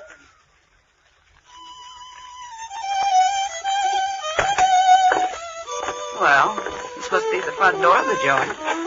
Why, Dot. How funny. Oh, what's funny now? That's pretty music. The place hasn't any windows. The door's all I care about. Do you think we ought to disturb whoever's playing? Disturb is right one side, Lady Gwendolyn. I'll do the knocking. Doesn't seem to hear us. Oh, he'll hear me. There, that did it. It's awful thrilling, isn't it? Okay, you do the thrilling and you'll do the paying if they can't find that boat. Of all the dumb things. How do you do? How do you do? Well, we're sorry to bust in like this. We sort of lost our way. Our boat, and we thought maybe you could tell us. Of course. Won't you step in? I'm more than glad to see you. Well, of course we will. Come on, Dot. Okay. It's going to rain. Yeah, we found that out. We certainly were lucky to find this place. We heard you playing the violin. Now, did you really? If you'll step this way. Oh, Dot, isn't he the strangest man? Yeah. Turned his face away. He must be terribly ugly. Oh, forget it. Go on, keep moving. If you'll step in here, I have a small fire going. Kind of dark. Yeah. If you'll do me the honor of being seated. All right. Oh, boy, what a chair. Yes, it's most comfortable. Now, if I might be permitted to introduce myself. I'm John Boyd. I'm pleased to meet you, Mr. Boyd. I'm Laura, and she's Dottie. Believe me, mister, it's a pleasure. Do my dogs hurt? May I sit and talk with you? There's so very much to talk about. Well, we should be getting back to camp. Oh, we got plenty of time. And anyway, mister, you don't know what a lifesaver you were. Was I? Really? Anything gets Laura scared is to be in the dark. All those rain clouds. Then I must apologize for not having more light here. You see, my eyes... Oh, that's all right, Mr. Boy. I never could remember names. I guess I don't really mind it being dark in here. It's sort of like a nice tea room. Really? Don't mind her, Mr. Boyd. She was hit on the head by a bowling ball when very young. Oh, now, Dot. Will you listen to that wind? The storm will come in just a few more moments. Oh, gives me the willies. Is your wife home, Mr. Boyd? I'm quite alone. Sure must get lonely out here. It was. Very lonely. Getting awful dark in here, isn't it? The storm... Oh, Oh, don't be alarmed. A door banging in the wind. If you'll excuse me for just a moment, I'll fix it. Okay. Dad. Huh? Let's get out of here. Why? You're scared, too. Oh, I'm not scared. It looks so funny and shadowy in the dark. Dad. Huh? What's that funny smell? Yeah, I noticed it. Like medicine. He walks and holds his head so funny. And why does he keep away from the light of the fire? Let's get out of here. Yeah, okay. We'll make a run for it before the rain starts. I suggest you stay. Yes, I suggest you stay. Come on, Dot. You'd better stay, my dear. The storm, it's close at hand. Yeah? Well, something tells me I'd rather be out there than in here. Me too. Well, I'll be seeing you. Come on, Laura. Okay. Mister. Yes, Mister, the door's locked. I know it. You know it. Hey, listen. What's the big idea of locking that door on us? You let us out of here, mister. Mr. Boyd, or whatever your name is. Didn't you hear me? What's the big idea of locking the door? I have some very interesting things to talk about with both of you. We want to get out of here. Come on, unlock the door. We'll scream our heads off. There's no one around for 15 miles. Are you going to open that door? I suggest you sit down. Give us that key. Now open that door. I tell you. God! Why did you...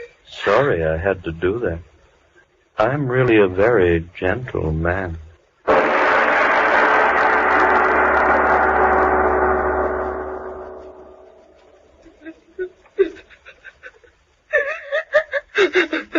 Oh, now, Dot, honey, please don't cry. I'm scared. Please stop crying. Please. I think we'll understand each other quite clearly now, won't we? Sit down. Sit down, the both of you. Sit down, I say. There. Now that we understand each other so clearly, we can talk with each other quietly now, can't we? You know, I dislike loud talking intensely. You see, I'm really a very gentle man. Please, Dot, don't cry anymore. That's excellent advice, my dear Laura, excellent advice. Dottie, I suggest you stop crying. Dot, please, do as he says. I'm all right. Of course, you're quite all right. Now, where was I? Oh, yes. Let me tell you of chance. Here I was, a quiet, contented man, sitting here all alone, and yet I was not quite content. Chance brought you here to me, and chance found me quite discontented. As a man of thorough saneness, as a man of infinite realism, I realized that this fortuitous circumstance of our meeting, fanciful as it might have been, is a welcome opportunity for me. Opportunity? For what? To fill my loneliness permanently. To get myself a wife. Wife? Dot, he is crazy. I suggest, my dear Laura, that you substitute another word, a kindlier one than the one you're using. Yes, I said, a wife. Laura, oh, we wouldn't make good wives. Honestly, we wouldn't. We're just a couple of kids, aren't we, Dot? We may call for hardball, but... Oh, mister, have a heart, will you? Open the door and let us out of here. We'll keep our mouths shut. I swear we will. Mr. Boyd, please. Please, Mr. Boyd, will you... Have you quite finished? Then here's my answer. One of you becomes my bride. Oh, yes, my bride. I'm leaving this place shortly. When we reach our destination, one of you will become my wife. Oh, very legally. One of Us. I marry only one. Then what about the other? To the ordinary man, that would be quite a problem now, wouldn't it? But to me, well, I told you I'm a realist, so the answer is quite simple. I marry one, and the other... The other? The other dies.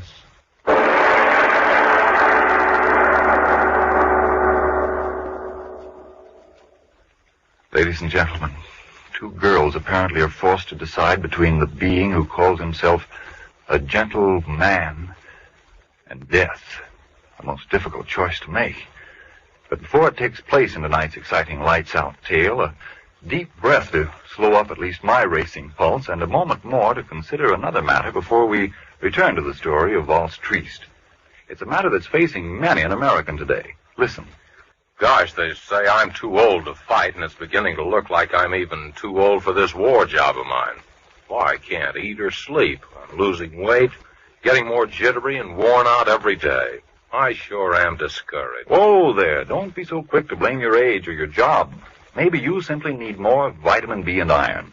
You see, when you don't get enough vitamin B from your meals, you may lose your appetite, not eat enough to maintain normal weight and strength. And when you don't get enough iron from your food, you may be weak and washed out, feel only half alive. Well, if I do need more vitamin B and iron, how can I get them? The easiest way I know is take ironized yeast tablets.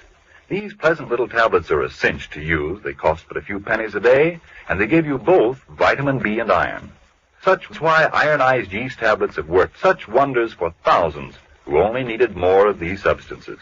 Quickly help them regain their old-time pep and strength, and 5, 10, even more pounds of good new flesh.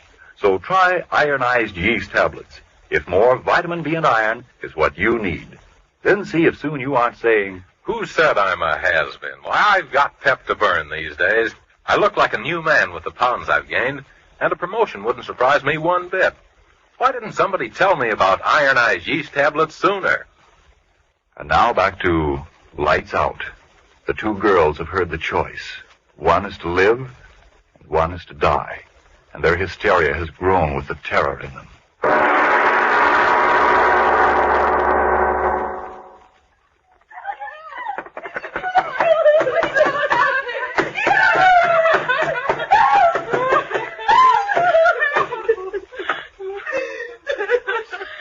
Are you quite through, my dears? How unfortunate, and after I told you how much I disliked loud talking. Don't hurt her, please, miss. Hurt you? Oh, haven't I told you? I'm really a very gentle man. Oh, yes, much too gentle. What? What are you going to do? Now, why do you ask that? The way you look at us. I'm trying to decide which one shall live and which one shall die. You wouldn't kill us? Oh, just one, my dear, just one. Oh, you wouldn't dare. We could both stay with you. I marry one, the other die. Mister, listen. My family, they've got money. Lots of Now, it. just a moment, my dear, just a moment. Money to me? Well... And what will I do with it? Oh, no, one of you must die, and this is quite as good a time as any other. No. You look so amusing. Backs against the wall. Skin on your faces tight with fright. So white, so fresh and young. And yet, believe me, there's nothing to be afraid of. You wouldn't kill me. I don't want to die. Oh, it isn't a matter of want, my dear. It's a matter of judicious selection, like nature itself. You see, sitting out here, I've had a chance to watch nature and understand her. She's very gentle, just like I am. And yet she's quite a realist. Two rabbits run before the fox, one to the right, one to the left. The fox follows one and kills. But which one? It's all a matter of chance. With gentle nature herself the chooser. And I shall choose between you two. Oh, I tell you, not me. Don't look at me. It's chance, my dears. Yes, all is chance. Your being there and my being here. All things in heaven and on earth. Chance. Chance. All is chance. And so you'll die by chance. I won't die. I won't die. Mister, please. Please. Let me out of here. But, my dears, why be afraid? The one that lives, my bride, a calm and peaceful, happy existence. For as you know, I'm really a very gentle man.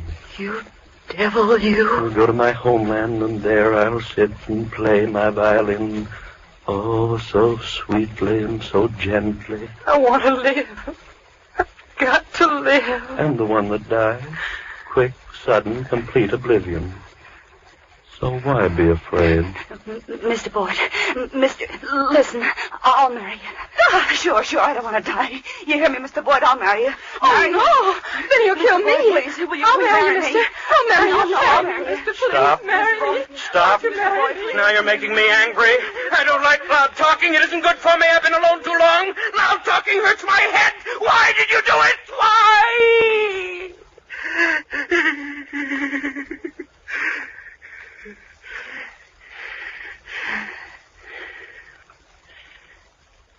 You see what you did? You made me raise my voice, and that isn't good for me. Oh, no, it isn't. Now, where was I? Oh, yes, flattered as I am by your eagerness to marry me, most regretfully I must refuse. Chance must pick my bride and the bride of death. Here, see, a coin. One chooses heads and one chooses tails. We'll let chance be the chooser. No. Quickly, choose. Please don't make me angry. Choose. You, little one, first. Will you choose? Tails. And that leaves heads for you, eh, Dot, my little friend? Heads. Chance, all is chance. Shall one of you flip up a coin? No, I think I will myself. High in the air. There. That does it. Land flat in the palm of my hand. Heads or tails? My bride or the bride of death? Oh, Laura. No, don't touch her. Let her lie there. Poor little child. Couldn't stand the strain of waiting, now could she? How unfortunate. Is it heads? Oh, we must have patience. I'll hold the coin here, flat inside my hand, until your friend recovers. If she lost, it wouldn't be fair to kill her while she's unconscious, now would it? Is it heads?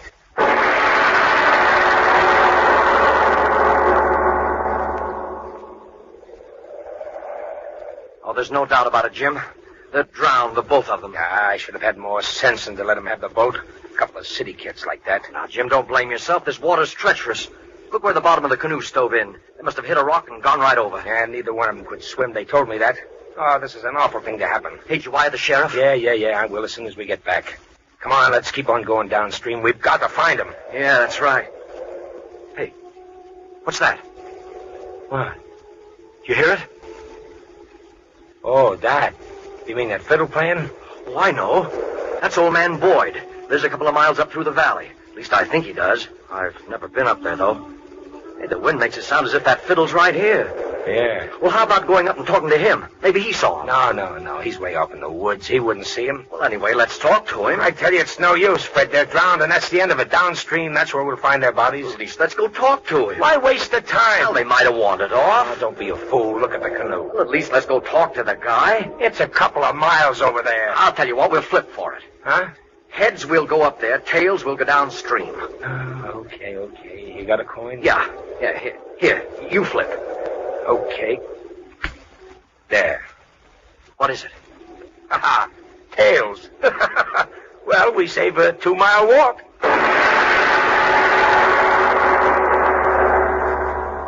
Heads. You gotta tell me, is it heads? Patience, my dear daughter. You must have patience. Oh, Laura's waking up. Yes, open your eyes, Laura. What? You fainted?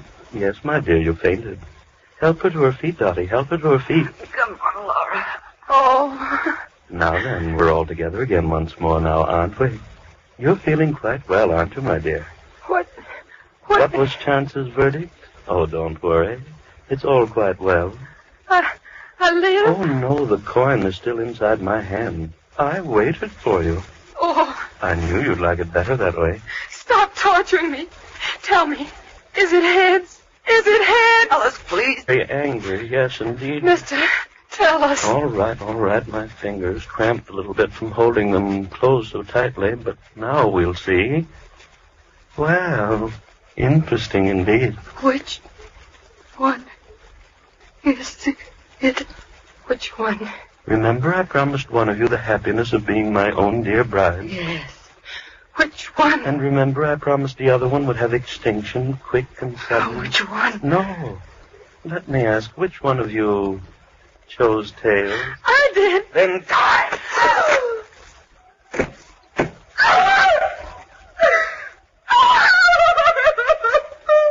Oh, no need for tears for her, my dear. She died quite gently. Now, enough of tears. For since she's dead, it's you who will be my bride. No, I won't. There is no choice. Chance was the chooser and you the winner. I'm a man who always goes by chance. Now get up to your feet. This one is Death's bride. You make it all quite difficult, you do. Why do you persist in making me angry? Chance, all is chance. You'll be my bride. We'll be quite happy in my homeland when we get there. We'll pack, get to the seashore. No. First I'll play for you.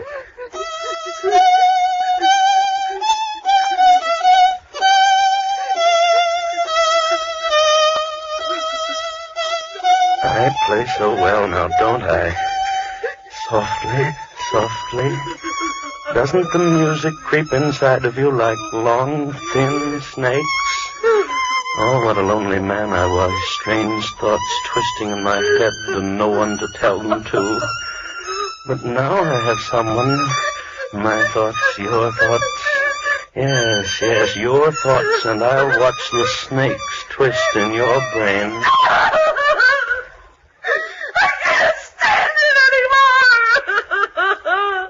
Now you've made me very angry. I won't play for you again. I won't. And crying loudly, too, when there's no reason. The marriage will be quite legal on shipboard. Shipboard, yes, shipboard. I told you we must hurry. The rendezvous. I've been waiting for months. If we miss this, there'll be no more, and I must get back. And that reminds me, there's something I must tell you. Yes, tell you because I try to be a fair and gentle man. Come, over by the fire. Come, I say. There. Just light enough. Now come into my arms. No. Into my arms, I tell you. There. Close to me. My little bride-to-be. Yes, I shall tell you everything. I suppose you wonder why a man of all my talents and education hides away in this forsaken place for all these months? Well, you shall know the reason. Look at me. Look. Closely. You see, my dear, I had a little accident. I haven't got a face.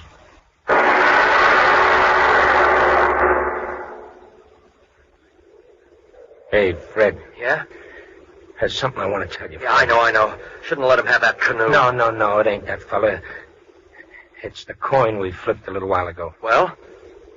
I gypped you, Fred. How? Well, it wasn't tails, it was heads. You won. It's been kind of bothering me, Fred. Come on. Let's go back upstream and talk to old man Boyd, the way you said, huh?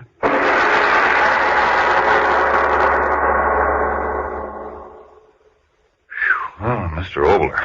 All right.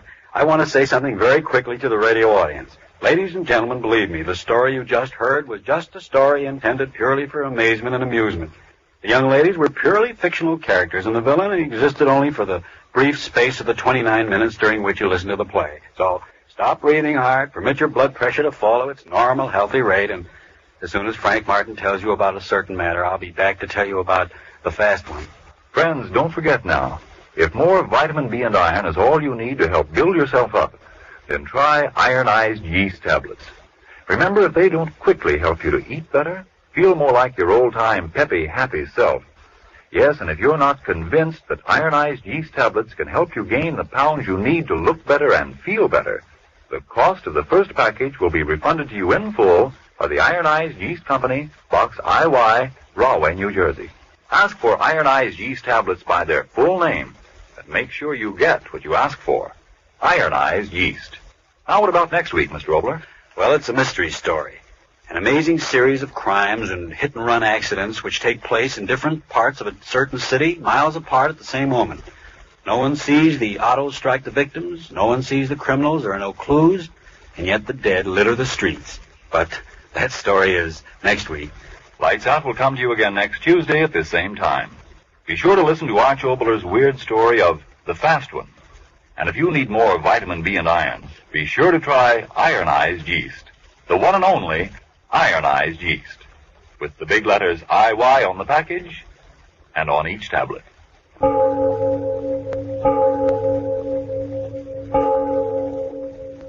It is later than you think. Did you get new clothes for Christmas? Well, there's a shortage of many clothing materials today, so take good care of those new clothes and call on Energine cleaning fluid to help you do it. Energine removes grease spots from your clothes, grease spots that may be harmful because they make your clothes look worn and run down, and because they're the favorite feeding place of moths all year round. Energine will get rid of those grease spots in a jiffy, easily, neatly, efficiently. To get better wear from your clothes, get Energine cleaning fluid tomorrow. This is the Columbia Broadcasting System. 87 years ago, March 30th, 1938, Lights Out here on Classic Radio Theater with Wyatt Cox. Okay, we're going to go to Pine Ridge, Arkansas, and see what's going on with Lum and Abner.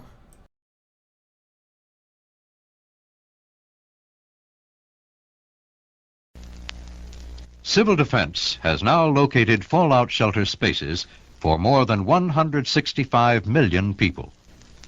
But that still leaves many millions to go before we reach the ultimate goal of fallout protection for everyone.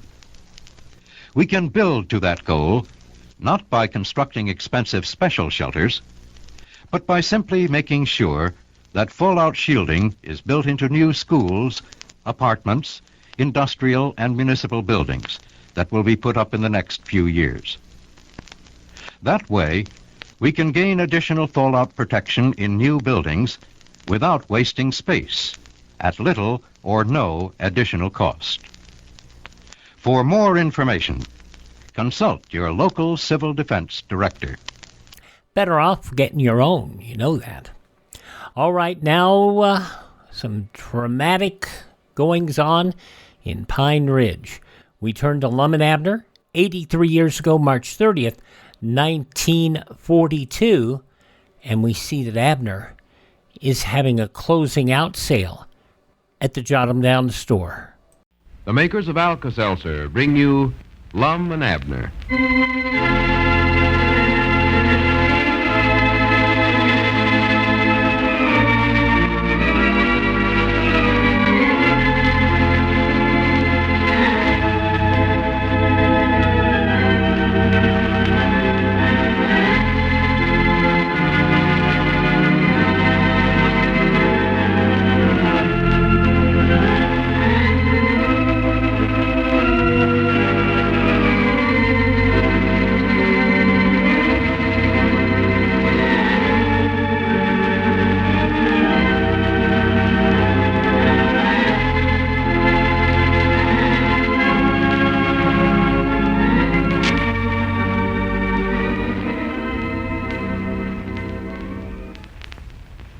Well, folks, how did it seem to get back on the job this morning? Did you buckle down to work, get a lot done? Or did you feel kind of down in the mouth? Well, if a dull headache or an upset stomach slowed you down and made your work seem harder than usual, here's hoping you had a package of friendly, dependable Alka-Seltzer tablets handy. You can feel better fast when you take Alka-Seltzer for these common morning-after miseries, thanks to the soothing relief it offers. So, be wise and be prepared. Always keep a package of these modern, effervescent tablets in your home and at your place of work. For with Alka-Seltzer handy, you're ready to get the kind of fast relief you want for headaches and for upset stomach when you want it. So get a package or two of Alka-Seltzer tablets from your druggist tonight. And now, let's see what's going on down in Pine Ridge. Well, the mystery of the strange disappearance of Lum and Cedric is still unsolved. Neither the police nor the townsfolk have discovered any helpful clues. Even Mousy Gray, who has turned detective, has failed to produce any worthwhile information. And if Lum doesn't return soon, Abner is faced with the prospect of losing his home and the store, because he mortgaged both of them to raise money for Lum's bail. As we look in on the little community today, we find a woeful Abner in the Jot 'em Down store and library talking to Grandpappy Spears. Listen. Well, howdy. Morning, Grandpap. Come on in, come in. Yeah, what are you doing there, Abner? Painting a sign? Uh-huh. Yeah. Pretty nice work. What's it for? Picnic or sociable or something? No, nothing like that. Yeah, let me read that. Don't get so close there. That paint's still wet. I ain't got on my spectacles. You're going to have it on your nose there if you don't back off from that board a little. Big closing out sale. Well, I do know. Having a sale, huh? Yeah. Everything must go. Prices cut half in two. Oh, you can't do it, Abner. How am I doing it? Well, what do you mean closing out sale? Just what it says on there, Grandpap. You ain't closing out the Jot 'em Down store, are you? Why, sure. I don't know what else I can do. Going to lose the store anyway, so I just figured I might as well get all I can out of it first. Going to lose it? Why, sure. Oh, sassafras. Well, it's the truth. Me and Lum mortgaged the store to get money for Lum's bail. Well, the fact is, I mortgaged my house, too. And I heard that. Well, Squire tells me now that if Lum don't come back, why, we'll lose everything we put up. Well, I do know. And I don't think Lum's ever coming back. If he was, he'd be back by now.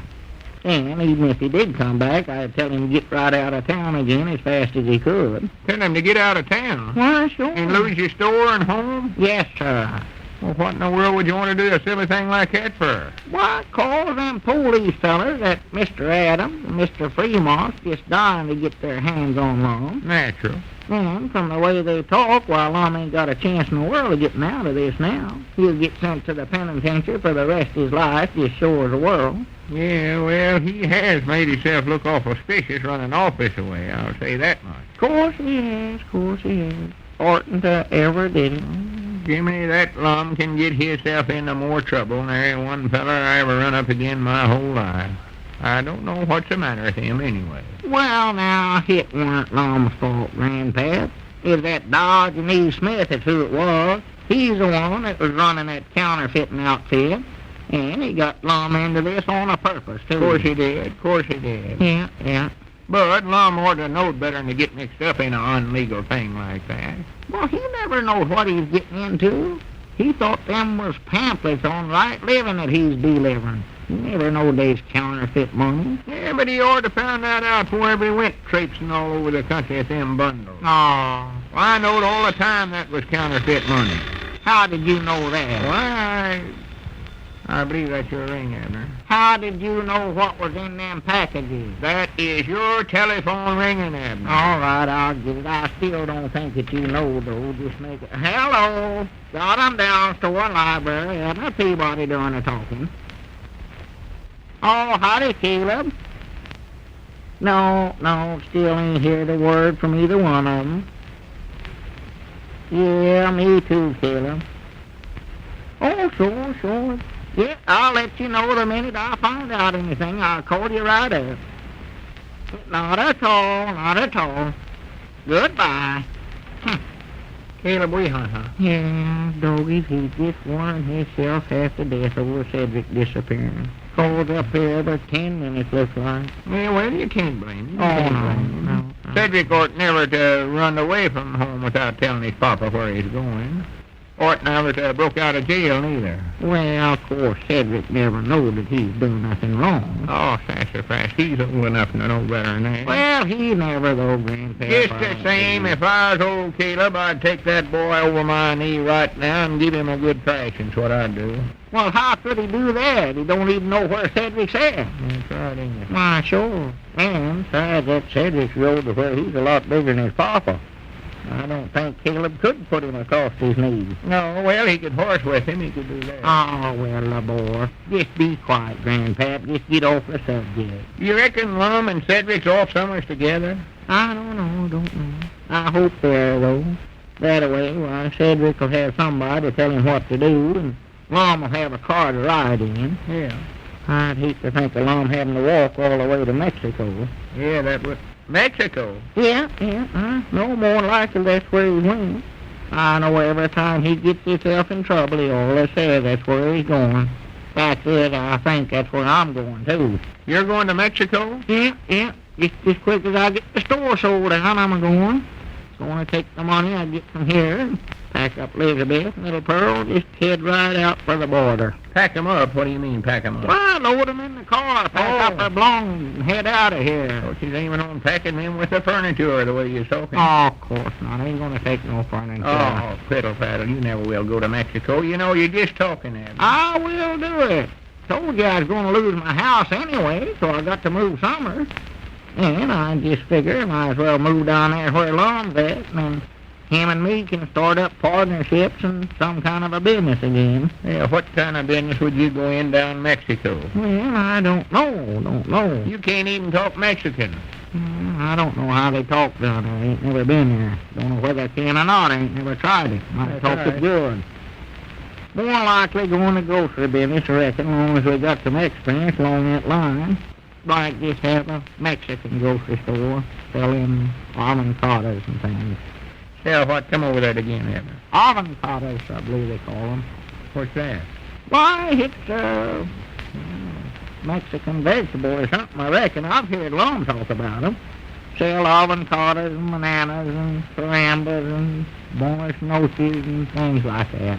Oh, Mexican vegetable, huh? Yeah, I reckon there. I've heard of them names someplace. I don't know. Wonderful world. Wonderful? Oh, my goodness. Lum! Well, for goodness sakes, Lum Eater. Why, Lum! Where in the world have you been? We've been looking everywhere for you. Why, sure we have, Lum. Well, don't carry on like you seen a ghost. It's just me. I can't believe it. I can't believe it. Let me look at you. Yeah, surprised you didn't. I doggies, you just might not scared me to death. Was you uneasy about me? Why, Lum, we've looked every place in the world. The fact is, I'd plumb give up on you ever coming back. Well, I hate to admit it now, but look at this sign I was printing on here. What are you doing, putting on a closing out sale? Well, I just figured, Lum, that you wasn't coming back, and I was just going to close out the store, meet you down in Mexico. I aim to come back all the time, but I was scared to tell you where I was going, feared you'd blab it all over town. Well, I'll swan to goodness, don't you never run off that way again not telling me where you're going, you hear me? Yeah, swan, Lum, you outdo any one feller I ever seen in my life. Well, here, wait a minute. You can't stand out here. Here, come on, get behind that counter and hide till we can sneak you out of town. Oh, wait, I didn't come back just to hide. Well, now, they'll get you just as sure as the world, Lum. Yeah, Lum, they're hot on your trail. Mr. Adams and Mr. Fremont, they're hunting high and low for you. Well, call them up and tell them to stop hunting, because here I am. Tell them to come over here and get me. No, now, you don't know what you're saying. Them fellas is fixing to send you to the penitentiary for the rest of your life. I'll take my chances on that. You call them up and tell them I want to give myself up. No, sir, now, you ain't going to do that now, Lum. Come on, get behind this counter and hide. Now, come on, go on. Hey, you better go on, Lum. Get on over there now. Abner, quit shoving me. Well, I ain't going to hide no place. I can take care of myself all right. I know what I'm doing. No, you don't either. Now, you do what I say, Lum. Back from Mexico already, Lum? Mexico? I ain't been to Mexico. I've been to St. Louis. Huh? Oh, must have been somebody else that went to Mexico then, Abner. What do you look like, Abner? Do you have a mustache like Lum? Grandpap, we ain't got time to talk about that. Now, come on, Lum, get behind that counter. Now, please, before Mr. Adams or Mr. Fremont come along. They come in here all the time. Well, let them come. They're exactly the fellers I come back to see. If you just give me a chance to talk for a minute, I'd explain a few things to you. There ain't no time to explain nothing now. You stand Yes, there is, Abner. Leave me alone. First thing I want to tell you about is a big surprise I brung back. Surprise? Yes, sir. Well, Lum, that was awful thoughty of you to bring me something, but I'll look at it later. Now, we've got to concentrate on getting you out of here right now. No, Abner, I told you I weren't going to do no hiding. Oh. I went away for a certain purpose, and now I've come back to give myself up and stand trial. Stand trial? Of course I'm going to stand trial. Oh, you better not. I figure I got a pretty good chance now on account of this prize I brung back. And if you'll just hush up for a minute, I'll show it to you. Yeah, but now, Lum... All right, Cedric, bring it in. Cedric! Cedric?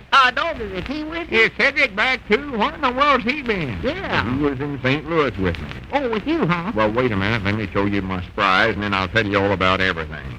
You better call up Caleb and let him know right away. He's awful anxious and uneasy about Cedric. Yeah, and Cedric was with you all the time, was he, Lon? Of course he was. Well, now, you fellas close your eyes till I tell you to open them. Go ahead, do as I say. All right, but we're wasting a lot of time, Lon. It's going to be a surprise. All right, come on, Cedric, hurry up. Yes, Mama, I hear you. I'm coming. Can we open my eyes yet, Lon? Not quite. That's it, Cedric. Whoa, right there. That's good, right there. Yes, Mama. All right. Abner, Granddad, go ahead, open your eyes. No, but this is just like Christmas. Well, for goodness sake, Diogenes Smith. In person, Dave. Wonderful world, Diogenes. Well, that is a surprise, isn't it? But you know, folks, it really is not surprising now that the weather is so changeable that colds are so common these days. So be on your guard. But if you do catch cold, then be sure to help yourself to prompt, pleasant relief for much of your distress the modern, easy Alka-Seltzer way. Now, by that I mean start at once to get more rest than usual. Eat sensibly and dress wisely. Get ample vitamins. And start taking Alka-Seltzer. We honestly believe that you'll be so well pleased with the real relief Alka-Seltzer offers for that dull, achy, miserable feeling of a cold that it'll be a favorite of yours from then on. Use Alka-Seltzer, too, as a gargle to soothe that sore throat which so frequently accompanies a cold. Try it, will you? Have a package of Alka-Seltzer tablets in your home. Then the next time a cold strikes, you're ready for Alka-Seltzer's comforting relief.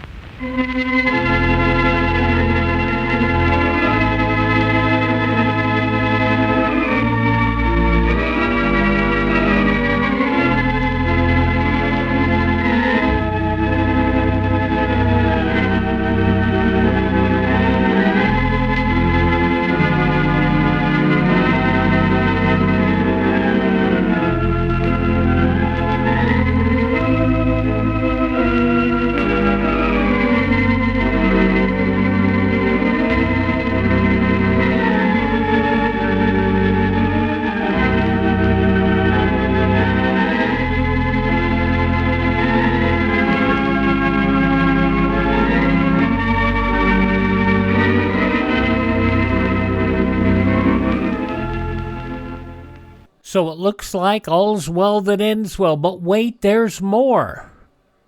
And we'll have more on our next Classic Radio Theater with Wyatt Cox coming up on Monday.